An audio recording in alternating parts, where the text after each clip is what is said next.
നമസ്തേ. പുത്തൻ പുലരിയിലേക്ക് എല്ലാ പ്രിയപ്പെട്ട പ്രേക്ഷകർക്കും സ്വാഗതം. എല്ലാവർക്കും ഒരു ശുഭദിനം ആശംസിക്കുന്നു. ഇന്ന് കൊല്ലവർഷം 1201 ആണ്ടാണ്. ചിങ്ങം 10 അത്തം 2025 ഓഗസ്റ്റ് 26 ചൊവ്വാഴ്ച.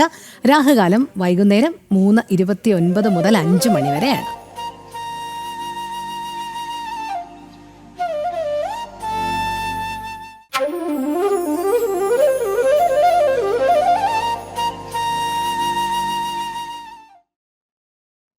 ധാരാളം വാർത്തകളുണ്ട്. ഇന്ന് അത്തച്ചമയമുണ്ട്, അത്തത്തിൻ്റെ വിശേഷങ്ങളുണ്ട്. അതിലോട്ടൊക്കെ എത്താം. നമുക്ക് ആദ്യം പ്രധാന തലക്കെട്ടുകൾ നോക്കാം.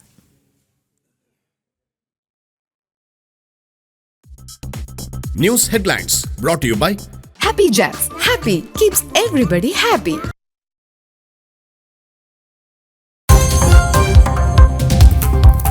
വർണ്ണച്ചാർത്തണിയാൻ രാജവീഥികൾ. ചരിത്രപ്രസിദ്ധമായ തൃപ്പൂണിത്തുറ അത്തച്ചമയ ഘോഷയാത്ര ഇന്ന്. ചലച്ചിത്ര താരം ജയറാം ഘോഷയാത്ര ഫ്ളാഗ് ഓഫ് ചെയ്യും. രാവിലെ 9-ന് ഉദ്ഘാടന ചടങ്ങുകൾ.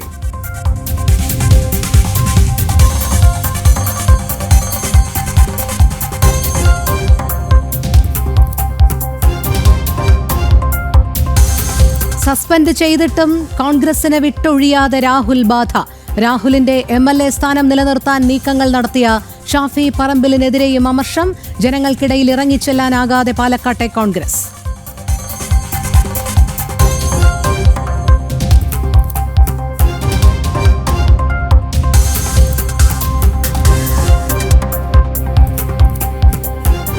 സ്കൂൾ വേനൽ അവധിയുടെ മാറ്റത്തിന്റെ മറവിൽ ഓണ അവധി വെട്ടിക്കുറയ്ക്കാൻ നീക്കം. വിദ്യാഭ്യാസ വകുപ്പിന്റെ നിർദ്ദേശത്തിന് പിന്തുണയുമായി സമസ്ത. സ്കൂൾ കലണ്ടർ പരിഷ്കാരത്തെ കാന്തപുരം അനുകൂലിച്ചത്. മന്ത്രി വി ശിവൻകുട്ടിയെ വേദിയിലിരുത്തി.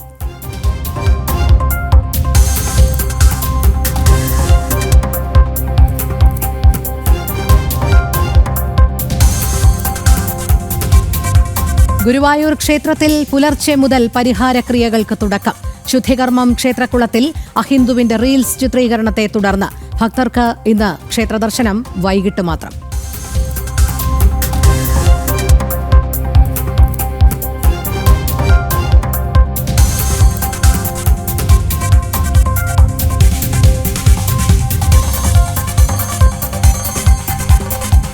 ഗാസയിലെ ഇസ്രായേൽ സൈനിക നടപടിയിൽ 5 മാധ്യമപ്രവർത്തകർ ഉൾപ്പെടെ 20 പേർ കൊല്ലപ്പെട്ടു. ഉന്നതതല അന്വേഷണം നടത്തുമെന്ന് ഇസ്രായേൽ പ്രധാനമന്ത്രി ബെഞ്ചമിൻ നെതന്യാഹു. സിവിലിയൻ സംവിധാനങ്ങളെ ഹമാസ് മനുഷ്യ കവചമായി ഉപയോഗിക്കുന്നുവെന്ന് പ്രതിരോധ സേനാ വക്താവ്.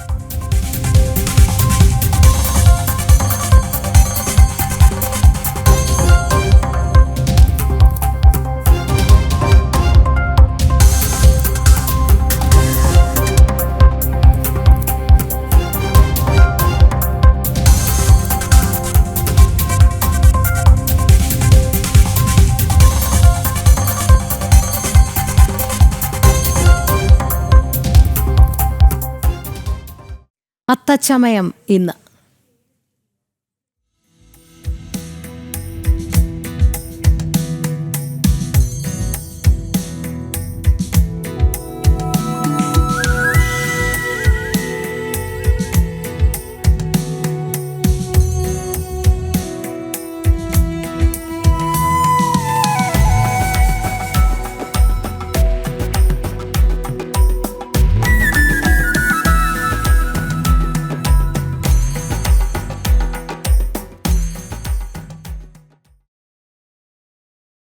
ഇന്ന് അത്തം. കേരളക്കരയാകെ മലയാളി എവിടെയുണ്ടോ അവിടെയൊക്കെ തിരുമുറ്റങ്ങൾ പൂക്കളങ്ങൾ കൊണ്ട് അണിഞ്ഞൊരുങ്ങുന്ന ദിനങ്ങളാണ് ഇനി. പൂവിളിയും തിരുവാതിരക്കളിയുമൊക്കെയായി നാടും നഗരവും പൊന്നോണത്തെ വരവേൽക്കുന്ന നാളുകൾ.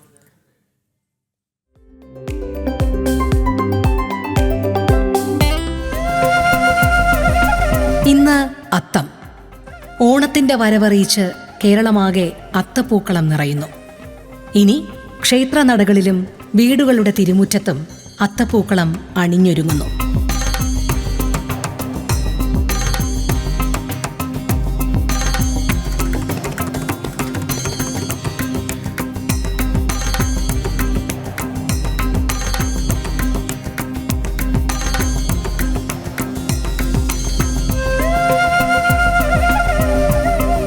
തൃക്കാക്കരയപ്പന്റെ രൂപം മണ്ണുകൊണ്ട് നിർമ്മിച്ച് പ്രതിഷ്ഠിച്ചാണ് പൂക്കളത്തിന് തുടക്കമിടുന്നത്. തുമ്പപ്പൂവും പൂക്കളത്തിന് സ്വർണ്ണനിറമേകാൻ മുക്കുറ്റിയും ഓണക്കൊയ്ത്ത് കഴിഞ്ഞ പാടത്ത് നീല നിറത്തിലുള്ള മുത്തുകൾ പോലെ ചിതറിക്കിടക്കുന്ന കാക്കപ്പൂവും ഓണപ്പൂക്കളിലെ നിത്യസാന്നിധ്യമായ ചെമ്പരത്തിയും വാടാമല്ലിയും തെറ്റിയും കദളിപ്പൂവും ഒക്കെയായി നടുമുറ്റങ്ങൾ അണിഞ്ഞൊരുങ്ങുന്ന നാളുകളാണ് ഇനിയുള്ള 10 ദിവസം.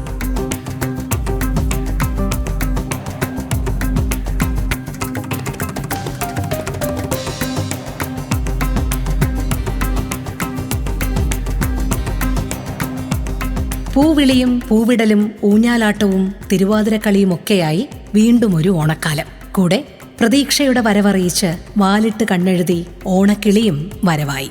അത്തപ്പൂക്കളം ഒരുക്കുന്നതിന് പിന്നിൽ പല ഐതിഹ്യങ്ങളും പ്രചാരത്തിലുണ്ട്. ഒരു കാലത്ത് തൃക്കാക്കര ക്ഷേത്രത്തിൽ പോയി ദേവനെ പൂജിക്കാൻ എല്ലാവർക്കും സൗകര്യമുണ്ടായിരുന്നില്ല. ഈ സാഹചര്യത്തിൽ അവരവരുടെ വീടുകളിൽ പൂക്കളം ഒരുക്കി അതിൽ തൃക്കാക്കരയപ്പനെ പ്രതിഷ്ഠിച്ച് ആരാധിക്കുവാൻ ദേവൻ അനുവദിച്ചുവെന്നും അങ്ങനെയാണ് അത്തം മുതൽ തിരുവോണം വരെ പൂക്കളമൊരുക്കാൻ തുടങ്ങിയത് എന്നുമാണ് ഒരു ഐതിഹ്യം. മറ്റൊന്ന്, വർഷത്തിലൊരിക്കൽ തന്റെ പ്രജകളെ കാണാനെത്തുന്ന മഹാബലി തമ്പുരാനെ വരവേൽക്കാൻ അത്തം മുതൽ തിരുവോണം വരെ 10 നാൾ പൂക്കളമിട്ട് മഹാബലി തമ്പുരാനെ വരവേൽക്കുന്നു എന്നതാണ് മറ്റൊരു ഐതിഹ്യം.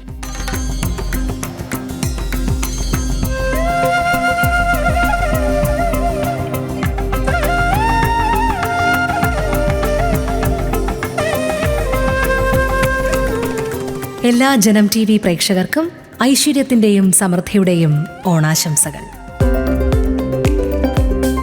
ഇന്നലകൾ ഇന്ന് powered by hotel Chithra, pure vegetarian, Marthandam, Kanyakumari, Nagercoil. വർണ്ണശബളിമയിൽ നിറയാൻ രാജനഗരിയുടെ വീഥികൾ. ചരിത്രപ്രസിദ്ധമായ തൃപ്പൂണിത്തുറ അത്തച്ചമയ ഘോഷയാത്ര ഇന്ന് നടക്കും. ചലച്ചിത്ര താരം പത്മശ്രീ ജയറാം ഫ്ളാഗ് ഓഫ് ചെയ്യും. രാവിലെ 9-ന് ഉദ്ഘാടന ചടങ്ങുകൾ ആരംഭിക്കും. ആനന്ദം നിറച്ച് ഓണത്തിന്റെ വരവറിയിച്ചുള്ള അത്തച്ചമയ ഘോഷയാത്രയ്ക്ക് തൃപ്പൂണിത്തുറ രാജനഗരി ഒരുങ്ങിക്കഴിഞ്ഞു. തൃപ്പൂണിത്തുറ നഗരസഭ അത്താഘോഷ കമ്മിറ്റിയുടെ നേതൃത്വത്തിലാണ് അത്തച്ചമയ ഘോഷയാത്ര. രാവിലെ 9-ന് Tripunithura government boys higher secondary school ഗ്രൗണ്ടിൽ നടക്കുന്ന ചടങ്ങിൽ മന്ത്രി MP രാജേഷ് ഉദ്ഘാടനം നിർവഹിക്കും. മന്ത്രി P രാജീവ് അത്തം പതാക ഉയർത്തും. ചലച്ചിത്രകാരൻ പത്മശ്രീ ജയറാം ഘോഷയാത്ര ഫ്ളാഗ് ഓഫ് ചെയ്യും. രാവിലെ 9:30 ആരംഭിക്കുന്ന ഘോഷയാത്ര നഗരം ചുറ്റി ഉച്ചയ്ക്ക് 2 മണിയോടെ തിരികെ ബോയ്സ് ഹൈസ്കൂൾ ഗ്രൗണ്ടിലെത്തും. ബോയ്സ് ഹൈസ്കൂൾ ഗ്രൗണ്ടിൽ നിന്ന് തുടങ്ങി bus stand, statue, Kizhakkekotta, SN junction, Vadakkekotta, Poornathrayeesa ക്ഷേത്രത്തിന്റെ മുന്നിലൂടെ തിരികെ ഗ്രൗണ്ടിലെത്തും. മഹാബലി സ്കൂൾ കോളേജ് വിദ്യാർത്ഥികൾ, കുടുംബശ്രീ അംഗങ്ങൾ, നഗാര, പല്ലക്ക്, പുലികളി, വിവിധ പ്രച്ഛന്നവേഷങ്ങൾ, കളരിപ്പയറ്റ്, കാവടി, തെയ്യം, ടാബ്ലോ തുടങ്ങിയ ഇനങ്ങളിലായി 3000-ലധികം കലാകാരന്മാർ പങ്കെടുക്കും. 26-ന് സിയോൺ ഓഡിറ്റോറിയത്തിൽ അത്തപ്പൂക്കള മത്സരവും നടക്കും. 26 മുതൽ വൈകിട്ട് ലായം കൂത്തമ്പലത്തിൽ വിവിധ കലാപരിപാടികളുമുണ്ട്. Janam, Kochi. Tripunithura government boys school ഗ്രൗണ്ടിൽ നിന്നും ജിജീഷ് കരുണാകരൻ ചേരുന്നു. ജിജീഷ്, ഇന്ന് അത്തച്ചമയ ഘോഷയാത്രയാണ്. ചരിത്രപ്രസിദ്ധമായ അത്തച്ചമയ ഘോഷയാത്രയ്ക്കുള്ള ഒരുക്കങ്ങളൊക്കെ എവിടെ വരെയാണ് എത്തിച്ചേർന്നിരിക്കുന്നത്?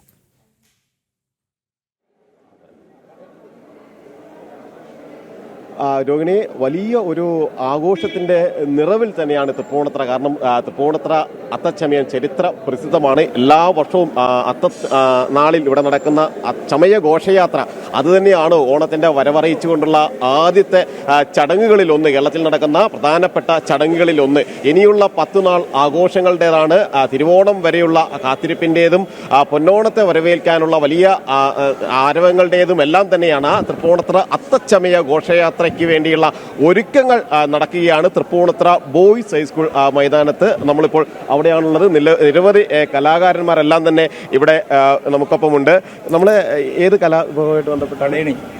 പടയണിയാണ്. എല്ലാ തവണയും ഇവിടെ വരാറുണ്ട്. എവിടെ നിന്നാണ് നമ്മുടെ ഒരു ടീം വരുന്നത്? പത്തനംതിട്ട. അതെ, പത്തനംതിട്ട. നമ്മൾ ഇതിനൊപ്പം തന്നെ നീങ്ങുവാണ്. ഈ ഒരു എങ്ങനെയാണ് ഗാനങ്ങളും മറ്റും ഒക്കെ ആയിട്ടാണോ, അല്ലെങ്കിൽ ഗ്രൂപ്പായിട്ടാണ്? ഒരാൾ പാടും, ബാക്കിയുള്ള ആരാണ് ഇതിൽ പാടാറുള്ളത്? ഞങ്ങളെല്ലാം പാടും. ആണോ? ഒരു പാട്ട് നമുക്ക് വേണ്ടി ഒന്ന് എല്ലാവരും കൂടെ പാടാം.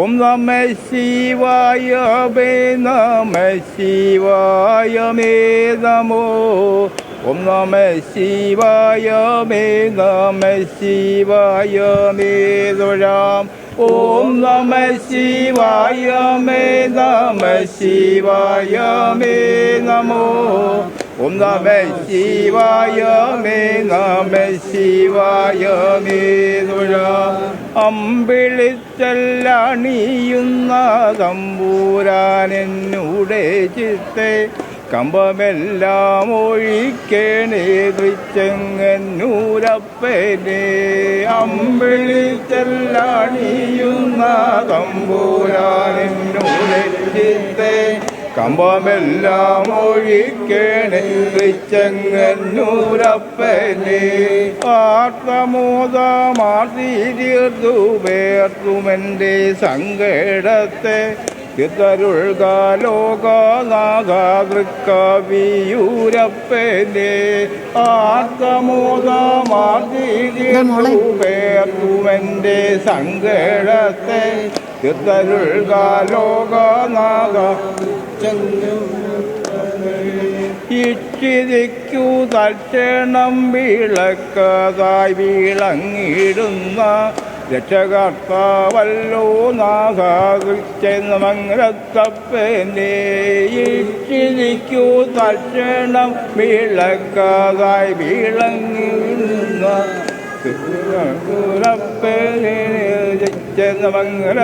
പ്പനെ ഈശ്വര ജനേശ്വര സർവേശ്വര ജഗദീശ്വര അസിത വത്സലേനല്ലോ തൃക്കടവൂരപ്പനെ ഈശ്വര ജനേശ്വര സർവേശ്വര ജഗദീശ്വര അസിത വത്സലേനല്ലോ തൃക്കടവൂരപ്പനെ. ആരുടെ നേതൃത്വത്തിലാണ് ഇത് നടക്കുന്നത്? പേരെങ്ങനെയാ? സജീവകുമാർ ഓതറ. സജികുമാർ ഓതറ. ഓ ശരി. ഇതൊക്കെ പിന്നെ എത്ര അംഗങ്ങളുണ്ട് നമ്മുടെ ഇതില് ഈ ഒരു ടീമില്? ഞങ്ങൾ 10-20 പേര് വരും. 20 പേര്. ഇന്ന് അതിൽ കുറവാണ്. ഇതൊക്കെ നമ്മുടെ വസ്തുക്കളാണ് ഇതുമായിട്ട് ബന്ധപ്പെട്ട് അല്ലേ? എന്തൊക്കെയാണ് ഈ ഒരു രൂപങ്ങൾ എന്ന് പറയുന്നത്? ഭദ്രകാളിയുടെ മറ്റൊരു രൂപം ഇത് ഭൈരവി. പക്ഷിക്കോലം. ഓ ഇത് പക്ഷിക്കോലം. ഓ ശരി. ഇത് നെറ്റിമാലയാണ്. ഓ ഇത് മാലയാണ്. നെറ്റിമാല. ഇത് കരിമടലാണ്. ഓ കരിമടല്ലേ. ഇത് രണ്ടും സുന്ദരി. ഓ ഈ വേഷമൊക്കെ നമ്മളിപ്പോ ഇനിയിപ്പോ ഇതിലേക്ക് ആളുകൾ മാറും അല്ലേ? ഇത് ഈ കലാരംഗത്ത് എത്ര വർഷമായി ഇങ്ങനെ തുടരുന്നു? 40 വർഷമായിട്ട് ഈ രംഗത്ത് തുടരുകയാണ് അല്ലേ? രോഹിണി, ഇതുപോലുള്ള നിരവധി കലാകാരന്മാർ അവരുടെ കല അതുകൂടി കാണുന്നതിന് വേണ്ടിയാണ് ഇത്രയധികം ആളുകൾ തൃപ്പൂണിത്തുറ അത്തച്ചമയ ഘോഷയാത്ര കാണുന്നതിന് വേണ്ടി രണ്ട് വശങ്ങളിലും റോഡിന് ഇരുവശവുമായി കാത്തിരുന്ന് നിൽക്കുന്നത്. ഇതെല്ലാം തന്നെ കാണുന്ന നാടൻ കലാരൂപങ്ങൾ, ഒപ്പം തന്നെ നിശ്ചല ദൃശ്യങ്ങൾ എല്ലാമായിട്ട് തന്നെയാണ് ഇത് കടന്നു പോവുകയും ചെയ്യുന്നത്. ഒരു വശത്ത് ഇവിടെ പുലികളിയുടെ രൂപങ്ങളെല്ലാം തന്നെ ഒരുക്കുന്ന ദൃശ്യങ്ങൾ കൂടി നമുക്ക് കാണാൻ കഴിയും. നിരവധി കലാകാരന്മാർ അതിന്റെ ഭാഗമായി ഇപ്പോൾ തന്നെ ഉണ്ട്. ചേട്ടാ, ഒരുക്കൊക്കെ കഴിഞ്ഞോ? എൻ്റെ വേഷം കഴിഞ്ഞിട്ടുണ്ട്. പൂർണ്ണമായിട്ടുണ്ട്. ബാക്കിയുള്ളവരൊക്കെ വരച്ച് തുടങ്ങിയിട്ടുള്ളൂ. ഏറ്റവും ആദ്യം പെയിന്റ് തൊട്ടത് എന്റെ മേലാണ്. അപ്പൊ എന്റെ മാത്രം പൂർണ്ണമായിട്ടുണ്ട്. എവിടുന്നാ വരുന്നത്? ഞങ്ങള് തൃശ്ശൂര് വിയ്യൂർ യുവജന സംഘം പുലികളി ടീമാണ്. കഴിഞ്ഞ തവണ പുലിക്കളിക്ക് 1ാം സമ്മാനം കിട്ടിയതാണ്. നമ്മുടെ ഇവിടുത്തെ പരിപാടിക്ക് 1ാം സമ്മാനം കിട്ടിയതാണ്. ഇവിടുത്തെ പരിപാടിക്കല്ല, തൃശ്ശൂരത്തെ പുലികളിക്ക് 1ാം സ്ഥാനം കിട്ടിയതാണ്. ഈ തവണ അത്തച്ചമയത്തിന് ആദ്യമായിട്ട് ഞങ്ങൾ പുലി പാതകങ്ങൾ ഇറക്കിയിട്ടുണ്ട്. പുലി പാതകങ്ങൾ ഇറക്കിയിട്ടുണ്ട്. ഞാനിപ്പോൾ 29ാമത്തെ വർഷമാണ് പുലിക്കളിക്ക് ഇറങ്ങിയിട്ടുള്ളത്. ഇറങ്ങുന്നത് ഈ പുലിപാതകങ്ങൾ മുമ്പ് ഉണ്ടായിരുന്നില്ല, അത്തച്ചമയത്തിന് ഉണ്ടായിരുന്നില്ല. കഴിഞ്ഞ തവണ ഞങ്ങൾ തൃശ്ശൂർ പുലിപാതകം ഇറക്കി, ഗ്ലൗസും ഒക്കെ പുലിയുടെ തന്നെ ഇറക്കി. അങ്ങനെ ഞങ്ങൾക്ക് ഫസ്റ്റ് കിട്ടിയതാണ്. അല്ല, അതിനു മുമ്പ് എങ്ങനെയായിരുന്നു പാതകങ്ങൾ? എങ്ങനെയായിരുന്നു? സാധാരണ നമ്മുടെ സാധാരണ ചെരുപ്പാണ്. പ്രത്യേകിച്ച് അതിന്റെ ഒരു പുലിയുടെ രൂപമുള്ള ചെരുപ്പുകൾ ഉണ്ടായിരുന്നില്ല. പൂർണ്ണമായിട്ടും പുലിയാവാനായിട്ട് ഉള്ള ഒരുക്കത്തിലാണ്. എത്ര പുലികളുണ്ട് നമുക്ക്? 20 പുലികളുണ്ട്. 20 പുലികൾ ഇത്തവണയുണ്ട്. 20 പുലികളാണ് നമ്മുടെ തൃപ്പൂണിത്തുറ അത്തച്ചമയത്തിന് ഗംഭീരമാക്കാൻ വേണ്ടി വന്നിരിക്കുന്നത്. അത്തം മുതലാണ് ഞങ്ങളുടെ സ്റ്റാർട്ടിങ്. ഒപ്പം ലോകമെമ്പാടുമുള്ള എല്ലാ മലയാളികൾക്കും വിയ്യൂർ യുവജന സംഘം പുലിക്കളി ടീമിന്റെ ഓണാശംസകൾ. താങ്ക് യു ഞങ്ങളുടെ പ്രേക്ഷകരുടെയും ജനൻ ടിവിയുടെയും പ്രേക്ഷകരുടെയും. അപ്പോൾ അതുപോലെ തന്നെ അപ്പോൾ ഇനിയിപ്പോൾ തൃപ്പൂണിത്ര ഒരു മിനി തൃശ്ശൂരായി മാറും പുലികളിയുടെ കാര്യത്തിൽ അല്ലേ? തീർച്ചയായിട്ടും. ഓക്കെ. അതുപോലെ തന്നെ 20ഓളം പുലികളാണ് തൃപ്പൂണിത്രയിൽ ഇറങ്ങിയിരിക്കുന്നത്. അത്തത്തിൻ്റെ വീതികളിലൂടെ ആ പുലികൾ ചുവടുവെച്ച് മുന്നോട്ട് നീങ്ങുകയെല്ലാം ചെയ്യും. ഇവിടെ പുലികളിയുടെ ഒരുക്കങ്ങൾ നടക്കുന്നുണ്ട്. സംസാരിക്കുന്ന പ്രശ്നങ്ങളുണ്ട് അല്ലേ? എവിടെ നിന്നാണ്? വിയ്യൂര് തന്നെയാണ്. ഒരു ടീമാണ് അല്ലേ? തൃശ്ശൂർ പുലിക്കളിയുടെ ഭാഗമായിട്ടുള്ള വിയ്യൂര് യുവജന സംഘം പുലിക്കളിയാണ് ഇത് വന്നിട്ടുള്ളത്. അദ്ദേഹമാണ് ലോറിയിൽ തൃശ്ശൂർ പുലിക്കളിക്ക് ലോറിയിൽ നിന്ന് കളിക്കുന്ന 2 പുലിക്കളി കലാകാരന്മാരാണ് അദ്ദേഹവും. ഇവരാണ് തൃശ്ശൂർ നല്ല ഒരുവിധം വയറമ്മ ചെയ്യണത്. ഇതിപ്പോ സിംഹല്ല ചെയ്യുന്നത്. പുലി അദ്ദേഹത്തിന്റെ പേര് സുധി. സുധിച്ചേട്ടനാണ് ഏറ്റവും അധികം അല്ലെ വയറുള്ള പുലികളിൽ 1-2 പേരിൽ ലോറിയിൽ നിന്ന് കളിക്കാൻ പറ്റുന്ന പ്രാക്ടീസ്. അതെ, യാത്രക്കിടയിൽ ചെയ്യുന്നതിന് അതിനൊരു പ്രത്യേക പ്രാക്ടീസും കൂടെ വേണം. അത്തരത്തിലുള്ള കലാകാരന്മാർ, കഴിവുറ്റ പുലികളി കലാകാരന്മാരെല്ലാം തന്നെ ഈ ഭാഗങ്ങളിൽ നമുക്ക് കാണാൻ കഴിയും. മറ്റൊരു ഭാഗത്ത് അദ്ദേഹം കുറെ കൂടി ഒരുക്കങ്ങളെല്ലാം അല്ലേ ഏതാണ്ട് പൂർത്തിയാവാറായോ? ഓക്കെ. എല്ലാവരും ചെയ്തുകൊണ്ടിരിക്കുകയായിരിക്കും അല്ലേ? നിങ്ങളൊക്കെ ആ ഒരു സംഘത്തിന്റെ ഭാഗമാണ് തന്നെയാണല്ലേ? ഓക്കെ. ശരി. വലിയ തോതിലുള്ള ഒരു ഒരുക്കങ്ങളാണ് ഈ ഭാഗങ്ങളിലെല്ലാം തന്നെ നടക്കുന്നത്. പുലികൾ ഒരു ഭാഗത്ത് ഒരുങ്ങുന്നു, കലാരൂപങ്ങൾ മറുഭാഗത്ത് ഒരുങ്ങുന്നു. അതെല്ലാം കാണുന്നതിന് വേണ്ടി നിരവധി ആളുകൾ പല ഭാഗങ്ങളിൽ നിന്നായിട്ട് എത്തുകയും എല്ലാം തന്നെ ചെയ്തിട്ടുണ്ട്. ഇതൊക്കെ കണ്ടിട്ടെന്താ വെച്ച് തോന്നുന്ന കൗതുകമായോ? പോകണോ? വലിയ ഒരു ആഘോഷം തന്നെയാണ് തൃപ്പൂണിത്രയെ സംബന്ധിച്ചിടത്തോളം. കൃത്യം 9 മണിക്ക് അത്തം പതാക ഉയർത്തും. അത്തം പതാക ഉയർത്തുന്നതോടുകൂടി അത്തച്ചമയത്തിനുള്ള ആഘോഷങ്ങളുടെ ഒരു തുടക്കമാകും. അതിനുശേഷം 9:30 ഘോഷയാത്ര പുറത്തേക്ക് പോകും. അത് ആദ്യം തൃപ്പൂണിത്ര ബസ് സ്റ്റാൻഡ് പരിസരം, തുടർന്ന് statue, Kizhakkekotta, S N junction, Vadakkekotta വഴി തൃപ്പൂണിത്ര അമ്പലം വഴി തിരിച്ച് വീണ്ടും ഇവിടേക്ക് തന്നെ കടന്നു വരുന്ന രീതിയിലാണ് ഈ ഘോഷയാത്രയുടെ യാത്രകളെല്ലാം തന്നെ ക്രമീകരിച്ചിരിക്കുന്നത്. എത്രമാത്രം ആഘോഷങ്ങളാണ് ഇവിടെ നടക്കുന്നത് എന്ന കാര്യം ഈ ദൃശ്യങ്ങൾ കാണുമ്പോൾ തന്നെ പ്രേക്ഷകർക്ക് മനസ്സിലാകും. കാരണം തൃപ്പൂണിത്ര എങ്ങനെയാണ് അത്തച്ചമയത്തെ വരവേൽക്കുന്നത്, തൃപ്പൂണിത്രയ്ക്കൊപ്പം എങ്ങനെയാണ് അത്തച്ചമയം നീങ്ങുന്നത് എന്നതെല്ലാം തന്നെ ഇത് വലിയ രൂപങ്ങൾ നമുക്ക് കാണാൻ കഴിയും.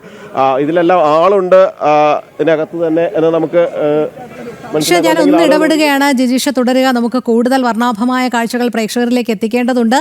ചരിത്രപ്രസിദ്ധമായ അത്തച്ചമയ ഘോഷയാത്രയാണ് ഇന്ന്. തൃപ്പൂണിത്തുറ ഗവൺമെന്റ് ബോയ്സ് സ്കൂൾ ഗ്രൗണ്ടിൽ നിന്നും ജിജീഷ് കരുണാകരൻ ചേരുന്നുണ്ട്. ജിജീഷ്, നമ്മൾ നേരത്തെ പ്രേക്ഷകരോടെല്ലാം പങ്കുവച്ചത് വർണ്ണാഭമായ ആ കാഴ്ചയുടെ വിശേഷങ്ങൾ തന്നെയാണ്. ഒരുക്കങ്ങളെല്ലാം ഏതാണ്ട് പൂർണ്ണമായിക്കൊണ്ടിരിക്കുകയാണ്. 9 മണിക്ക് തന്നെയാണ് അത്തച്ചമയ ഘോഷയാത്ര ഔദ്യോഗികമായി തുടങ്ങുക. അതിനുള്ള തയ്യാറെടുപ്പുകൾ എവിടം വരെയാണ്? സംസ്ഥാന ഭരണകൂടത്തിന്റെ പ്രതിനിധികളായി ആരൊക്കെയാണ് അവിടെ എത്തിച്ചേരുന്നത്? അതോടൊപ്പം തന്നെ വിശിഷ്ട അതിഥികൾ, സ്കൂൾ കുട്ടികൾ, ഇതൊക്കെ എപ്പോഴാണ് കൃത്യമായി അത്തച്ചമയ ഘോഷയാത്ര ആരംഭിക്കുന്നതും എവിടം മുതൽ എവിടം വരെയാണ് അവസാനിക്കുന്നത് അടക്കമുള്ള കാര്യങ്ങളിലേക്ക് കൂടി.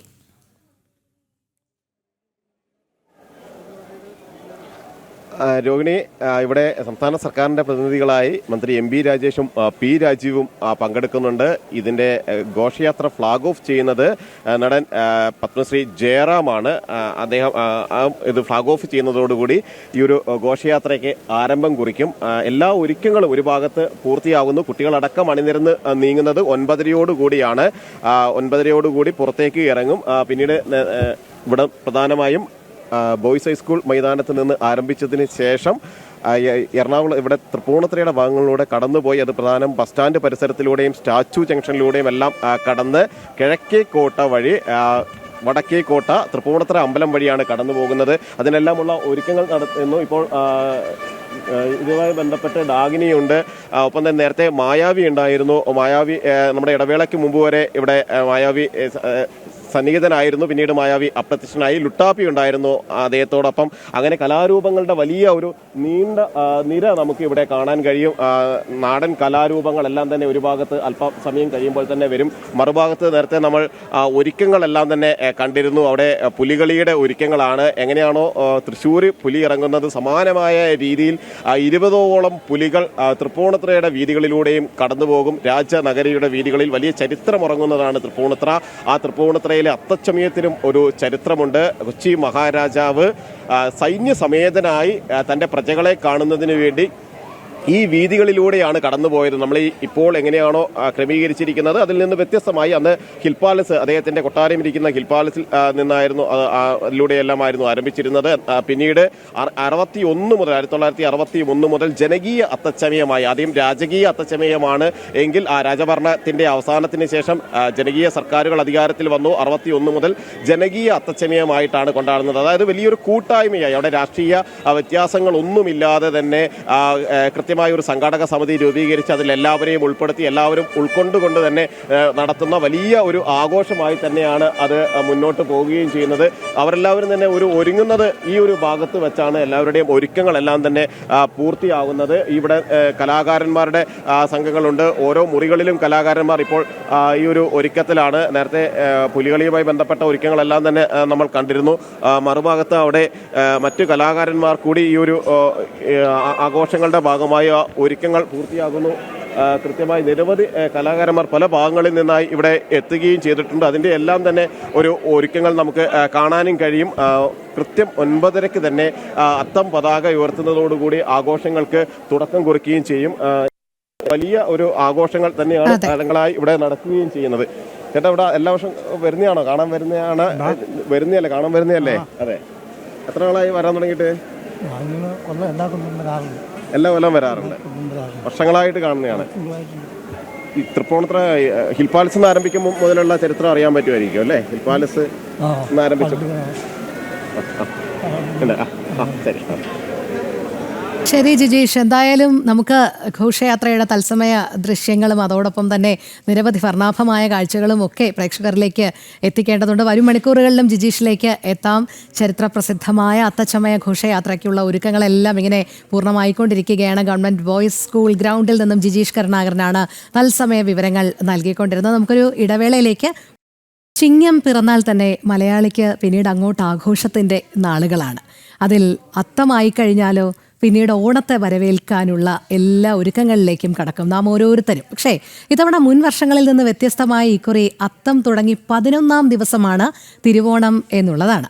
തിരുവോണത്തെക്കുറിച്ചും വാമനമൂർത്തിയുടെ അവതാരത്തെപ്പറ്റിയും ത്രിവിക്രമനായ വാമനൻ മഹാബലി ചക്രവർത്തിക്ക് നൽകിയ പാദദീക്ഷയെക്കുറിച്ചുമൊക്കെ നമ്മളോടൊപ്പം സംസാരിക്കുന്നതിനായി പ്രശസ്ത ഉപാസകനും താന്ത്രികനും നിരവധി ഗ്രന്ഥങ്ങളുടെ കർത്താവുമായ ഡോക്ടർ മനോജ് NS നമ്പൂതിരി നമ്മളോടൊപ്പം ചേരുകയാണ്. സ്വാഗതം ശ്രീ മനോജ് MS നമ്പൂതിരി.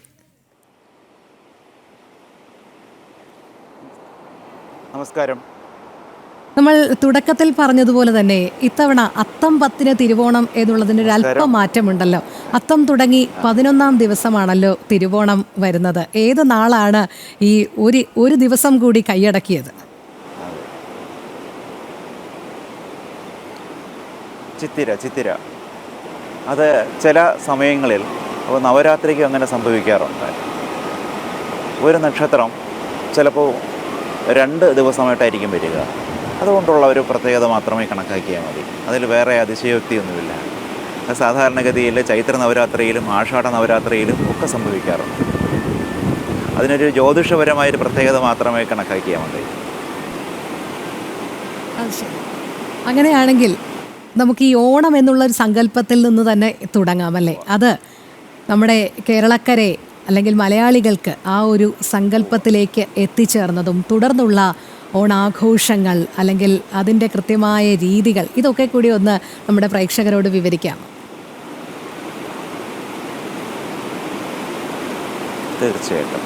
തീർച്ചയായിട്ടും ചിങ്ങമാസത്തിന് സംസ്കൃതത്തിൽ പറയുക ശ്രാവണം എന്നാണ്.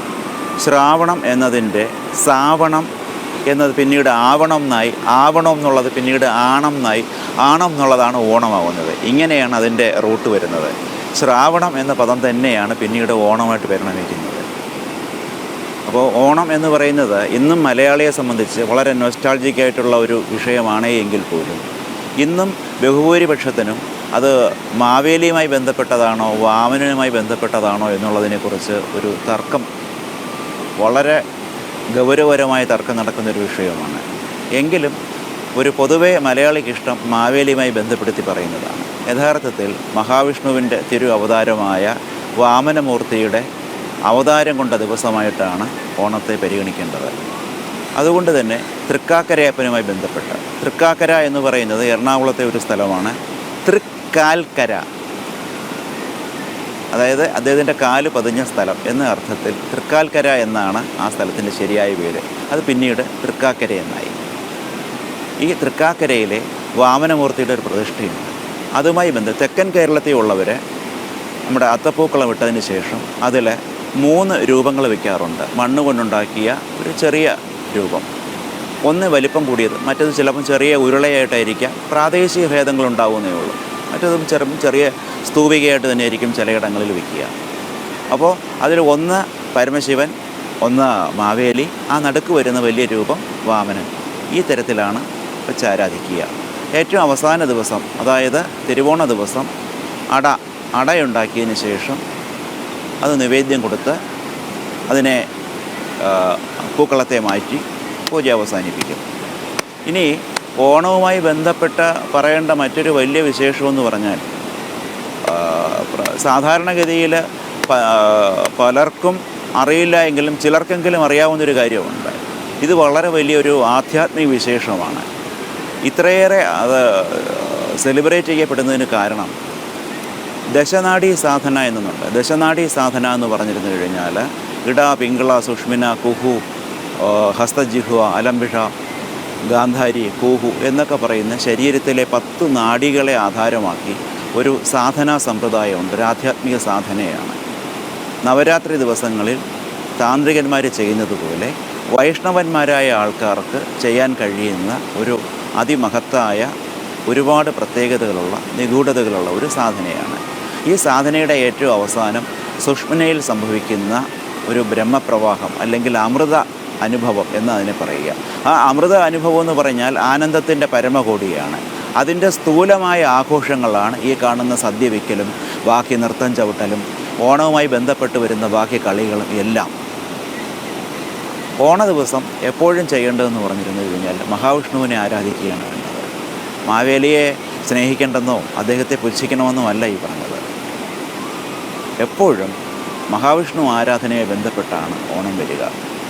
വാമനൻ്റെ തിരു അവതാരത്തെ ആരാധിക്കുന്ന ഒരു പ്രത്യേക ദിവസമായതുകൊണ്ടാണ് അന്നത്തെ ദിവസം കുട്ടികൾക്ക് പ്രാധാന്യം കൊടുത്ത്, കുട്ടികൾക്ക് ഊഞ്ഞാലിട്ട് കൊടുത്ത്, കുട്ടികൾക്ക് പുതിയ വസ്ത്രം വാങ്ങിച്ചു കൊടുത്ത്, അവരുടെ കളികളിൽ നമ്മൾ പങ്കെടുത്ത് അവർക്ക് വേണ്ടുന്ന എല്ലാ സപ്പോർട്ടും കൊടുത്ത് അവരെ വഴക്ക് പറയാതിരിക്കുകയും ഒക്കെ ചെയ്യുന്നതിന് കാരണം വാമനൻ്റെ തിരു അവതാരത്തെ നമ്മൾ ഓർമ്മിക്കുന്ന ദിവസമായതുകൊണ്ടാണ്. അതെ, എന്തായാലും വാമനാവതാര സങ്കല്പത്തെക്കുറിച്ച് പറഞ്ഞല്ലോ. അതോടൊപ്പം തന്നെ മഹാബലിയെ ചവിട്ടിത്താഴ്ത്തി എന്നുള്ള ആ സങ്കല്പത്തിൻ്റെ പൊരുൾ എന്താണ്? കാരണം പ്രജാക്ഷേമ തൽപരനായിരുന്നു മഹാബലി. അവിടെ വാമനാവതാര സങ്കല്പത്തോടൊപ്പം തന്നെ മഹാബലിയെ ചവിട്ടിത്താഴ്ത്തുകയും വർഷത്തിലൊരിക്കൽ തൻ്റെ പ്രജകളെ കാണാൻ വരുന്ന മഹാബലിയെ വരവേറ്റുകൊണ്ടുള്ള ഓണവും, ഇതൊക്കെ എങ്ങനെയാണ് ഈ ഐതിഹ്യങ്ങളിലൂടെ നിലനിർന്നു പോരുന്നത്? അതോടൊപ്പം ഈ സങ്കല്പത്തിൻ്റെയൊക്കെ ഒരു പൊരുൾ എന്താണ്?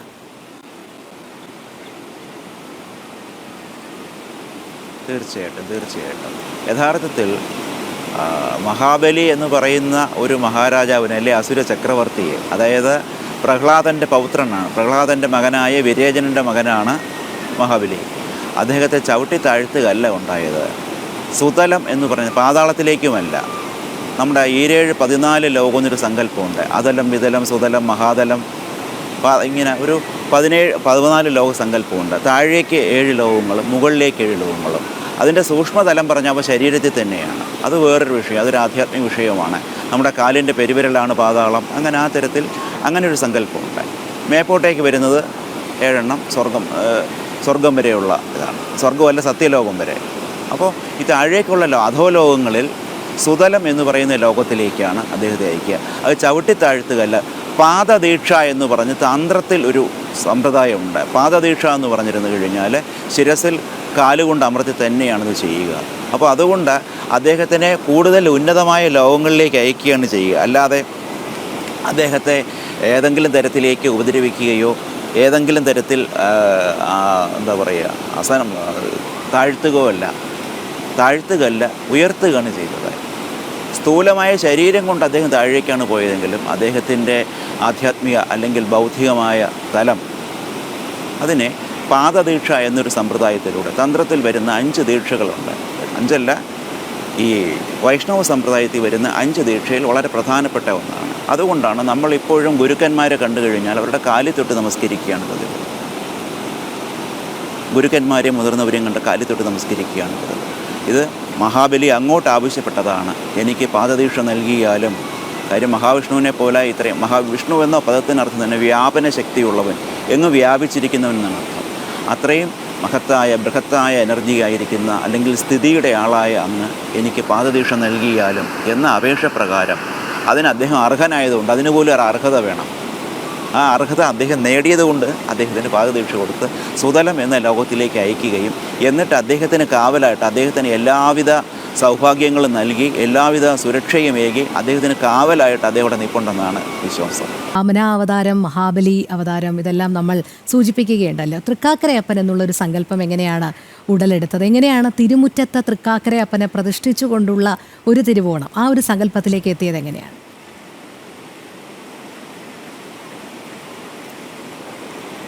ഈ ഇദ്ദേഹത്തിന്, അതായത് മഹാബലിക്ക് ശ്രീപാദ ദീക്ഷ കൊടുക്കുന്നത് തൃക്കാൽക്കര എന്ന് പറയുന്ന ഈ തൃക്കാക്കര വെച്ചിട്ടാണ്. തൃക്കാൽക്കര എന്ന് പേര് വരാൻ തന്നെ കാരണം ഞാൻ നേരത്തെ പറഞ്ഞു, തൃക്കാൽക്കര അവിടെ വെച്ചാണ് അദ്ദേഹത്തിന് കാലുകൊണ്ട് അല്ലെങ്കിൽ പാദം കൊണ്ട് ഈ ദീക്ഷ അദ്ദേഹത്തിന് നൽകുന്നത്. അതുകൊണ്ടാണ് ആ സ്ഥലത്തിന് അതിനു മുമ്പ് അതിനുള്ള ശിവക്ഷേത്രം അവിടെ ഉണ്ടായിരുന്നു. അവിടെ ഇപ്പോഴും ശിവനും ഉണ്ട്. അതേപോലെ തന്നെ ഇദ്ദേഹത്തിനെ മാദേവർ എന്നാണ് മാവേലി പറയുക. മാദേവർ എന്നാണ് പദമ പറയുക. തിരുമുറ്റത്ത് ഇദ്ദേഹത്തെ വെക്കുക എന്ന് പറഞ്ഞിരുന്നു കഴിഞ്ഞാൽ ഈ 3 പേരെയും വെക്കണം. തൃക്കാക്കരയപ്പൻ്റെ അവിടെ ആരെല്ലാം ഉണ്ടോ, ആരെല്ലാം എന്ന് പറഞ്ഞാൽ ഈ 3 പേര്, മാദേവർ എന്ന് പറഞ്ഞ മാവേലി, തൃക്കാക്കരയപ്പൻ, പരമശിവൻ, ആ 3 പേരെയും വെക്കണം. ഞാൻ നേരത്തെയും പറഞ്ഞിരുന്നു. ഈ പൂക്കളത്തിലാണ് വെക്കുക. പൂക്കളത്തിൽ നമ്മൾ ആദ്യം ഒരു നറുക്കലയിട്ടതിന് ശേഷം നറുക്കലയിൽ ഒരു പീഠം വിരിക്കുക. പീഠം വിരിച്ചതിന് ശേഷം അതിലേക്കാണ് ഇത് അലങ്കരിച്ച് വെക്കേണ്ടത്. ഇതിന് വേറെ പിന്നെ ഐതിഹ്യങ്ങൾക്ക് എപ്പോഴും സമാനതകളുണ്ടാവില്ല. ചിലപ്പോൾ അത് കോൺട്രഡിക്റ്ററി ആയിരിക്കാം.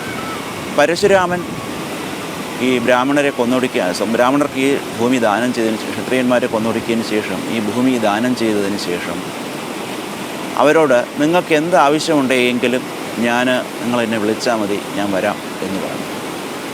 അപ്പോൾ ഇവർ പരീക്ഷിക്കാൻ വേണ്ടി അദ്ദേഹത്തെ പരശുരാമ വന്നാലും വന്നു.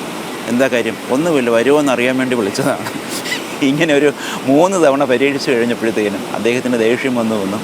അവരെ ശപിച്ചു വന്നു. നിങ്ങൾക്ക് ആവശ്യം വരുന്ന സമയത്ത് നിങ്ങൾ രക്ഷപ്പെടാതെ കൂട്ടം ശപിച്ചു വന്നു. ഇവർ ശാവമോക്ഷത്തിന് ഇരുന്ന സമയത്ത് പറഞ്ഞു, അങ്ങനെയാണ് ഒരു കാര്യം ചെയ്യാം, വർഷത്തിൽ ഒരിക്കൽ ഞാൻ നിങ്ങളെ കാണാൻ വരാം. അങ്ങനെ ഒരു ഐതിഹ്യമുണ്ട്. ഇതും തെക്കൻ കേരളത്തിൽ തന്നെ പ്രചരിക്കുന്ന ഒരു ഐതിഹ്യമാണ്. അത് പറഞ്ഞ ഐതിഹ്യങ്ങൾക്ക് പരസ്പരം ചിലപ്പോൾ വൈരുദ്ധ്യാത്മകമായി വ്യത്യസ്തമായ ഇതുണ്ടാവാം. വളരെ ഉദാഹരണം പറയാം. കേരളത്തിൻ്റെ ഈ തെക്കൻ ഭാഗങ്ങളിൽ സദ്യയ്ക്ക് 13 കൂട്ടം വെജിറ്റേറിയൻ സാധനങ്ങൾ, സസ്യാഹാരം മാത്രമായിരിക്കാം. വടക്കൻ കേരളത്തിൽ പോയി കഴിഞ്ഞാൽ, മലബാർ ഭാഗങ്ങളിൽ പോയി കഴിഞ്ഞാൽ നോൺ വെജിറ്റേറിയൻ അവർക്ക് നിർബന്ധമാണ്. ഓണം എന്ന് പറഞ്ഞാൽ വേറെ ഒരു ദിവസം കഴിച്ചില്ലെങ്കിൽ പോലും ഓണത്തിന് അവർക്ക് നോൺ വെജ് ആഹാരം കഴിക്കണമെന്നുള്ളത് വളരെ നിർബന്ധമാണ്. ഇവിടെ തിരുവനന്തപുരം ഭാഗത്ത് ഓണവില്ലും ഓണത്തല്ല് ഇതേപോലെയുള്ള ഊഞ്ഞാലട്ടം ഇതേപോലെ വിശേഷങ്ങളാണെങ്കിൽ അവിടെയുള്ള വളരെ വിശേഷപ്പെട്ട ഒന്നാണ് ഓണസമയത്ത് മാത്രമുള്ള തെയ്യം, ഓണത്താറെന്ന് പറയും. ഓണത്തെയ്യം അവിടെ മാത്രമുള്ള വിശേഷമാണ്.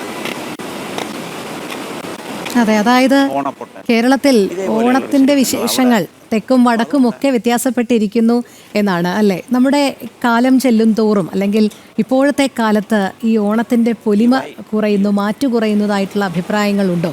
പലപ്പോഴും ഇത്തരത്തിലുള്ള ആചാരങ്ങളൊക്കെ പാലിക്കാൻ പറ്റാത്ത ഒരു യുവതലമുറയിലേക്ക് കാര്യങ്ങൾ നീങ്ങുമ്പോൾ നമ്മുടെ ആ പഴയ ഓണത്തിൻ്റെ ആ ഓർമ്മകളൊക്കെ നഷ്ടമാകുന്നതായി തോന്നിയിട്ടുണ്ടോ എപ്പോഴെങ്കിലും?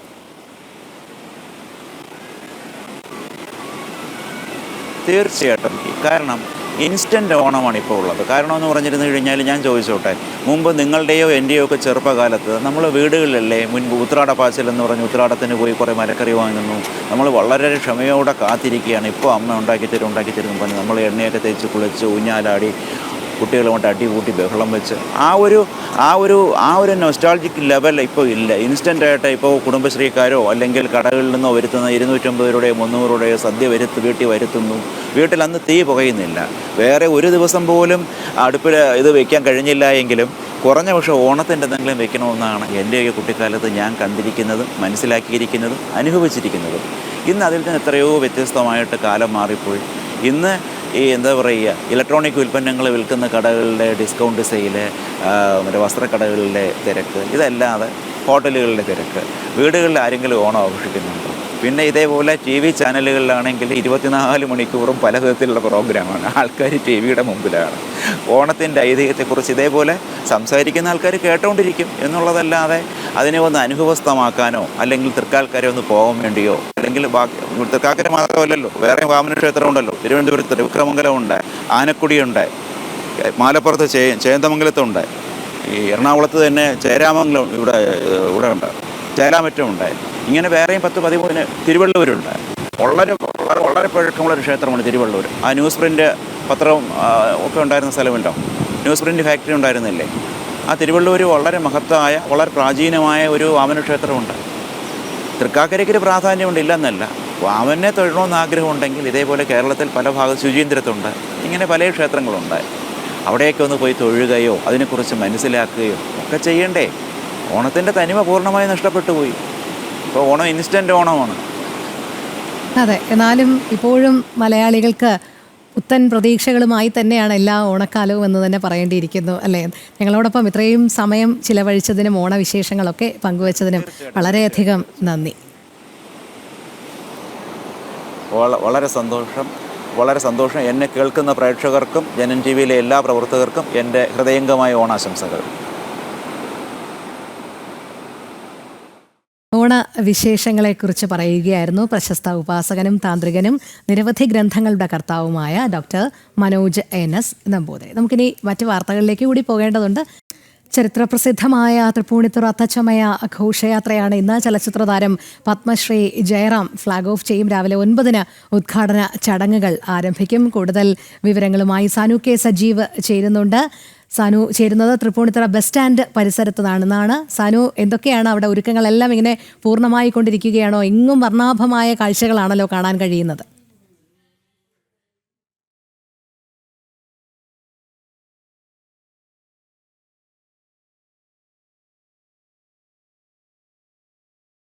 സാനു, കേൾക്കാൻ കഴിയുന്നുണ്ടോ? അവിടെ ഏത് രീതിയിലുള്ള ഒരുക്കങ്ങളാണ് ഇപ്പോൾ നടക്കുന്നത്? കൃത്യം 9 മണിക്ക് തന്നെ ഔദ്യോഗികമായ ഉദ്ഘാടനം ഉണ്ടാകും. അതിനു മുൻപേ തന്നെ തയ്യാറെടുപ്പുകളൊക്കെ ഇങ്ങനെ നടക്കുന്ന കാഴ്ചകൾ നമ്മൾ കണ്ടതാണ്. അങ്ങേയറ്റം നയനാനന്ദകരമായ കാഴ്ചകളാണ് അവിടെ എല്ലാം. വർണ്ണശബളവുമാണ്. എന്തെല്ലാം കാഴ്ചകളാണ് സാനു അവിടെ നിന്നും പ്രേക്ഷകരോട് പങ്കുവയ്ക്കാനുള്ളത്? രോഹിണി, പൂവിളികൾക്കും ഓണാഘോഷങ്ങൾക്കും തുടക്കം കുറിക്കുന്ന തൃപ്പൂണിത്തുറ തുടക്കം കുറിക്കുന്ന ഏതാനും നിമിഷങ്ങൾക്കുള്ളിൽ, അതായത് 9 മണിയോടുകൂടി ഔദ്യോഗിക തുടക്കമാവും ചടങ്ങുകൾക്ക്. മന്ത്രി പി രാജീവ് ചടങ്ങിൽ പങ്കെടുക്കുന്നുണ്ട്. ഒപ്പം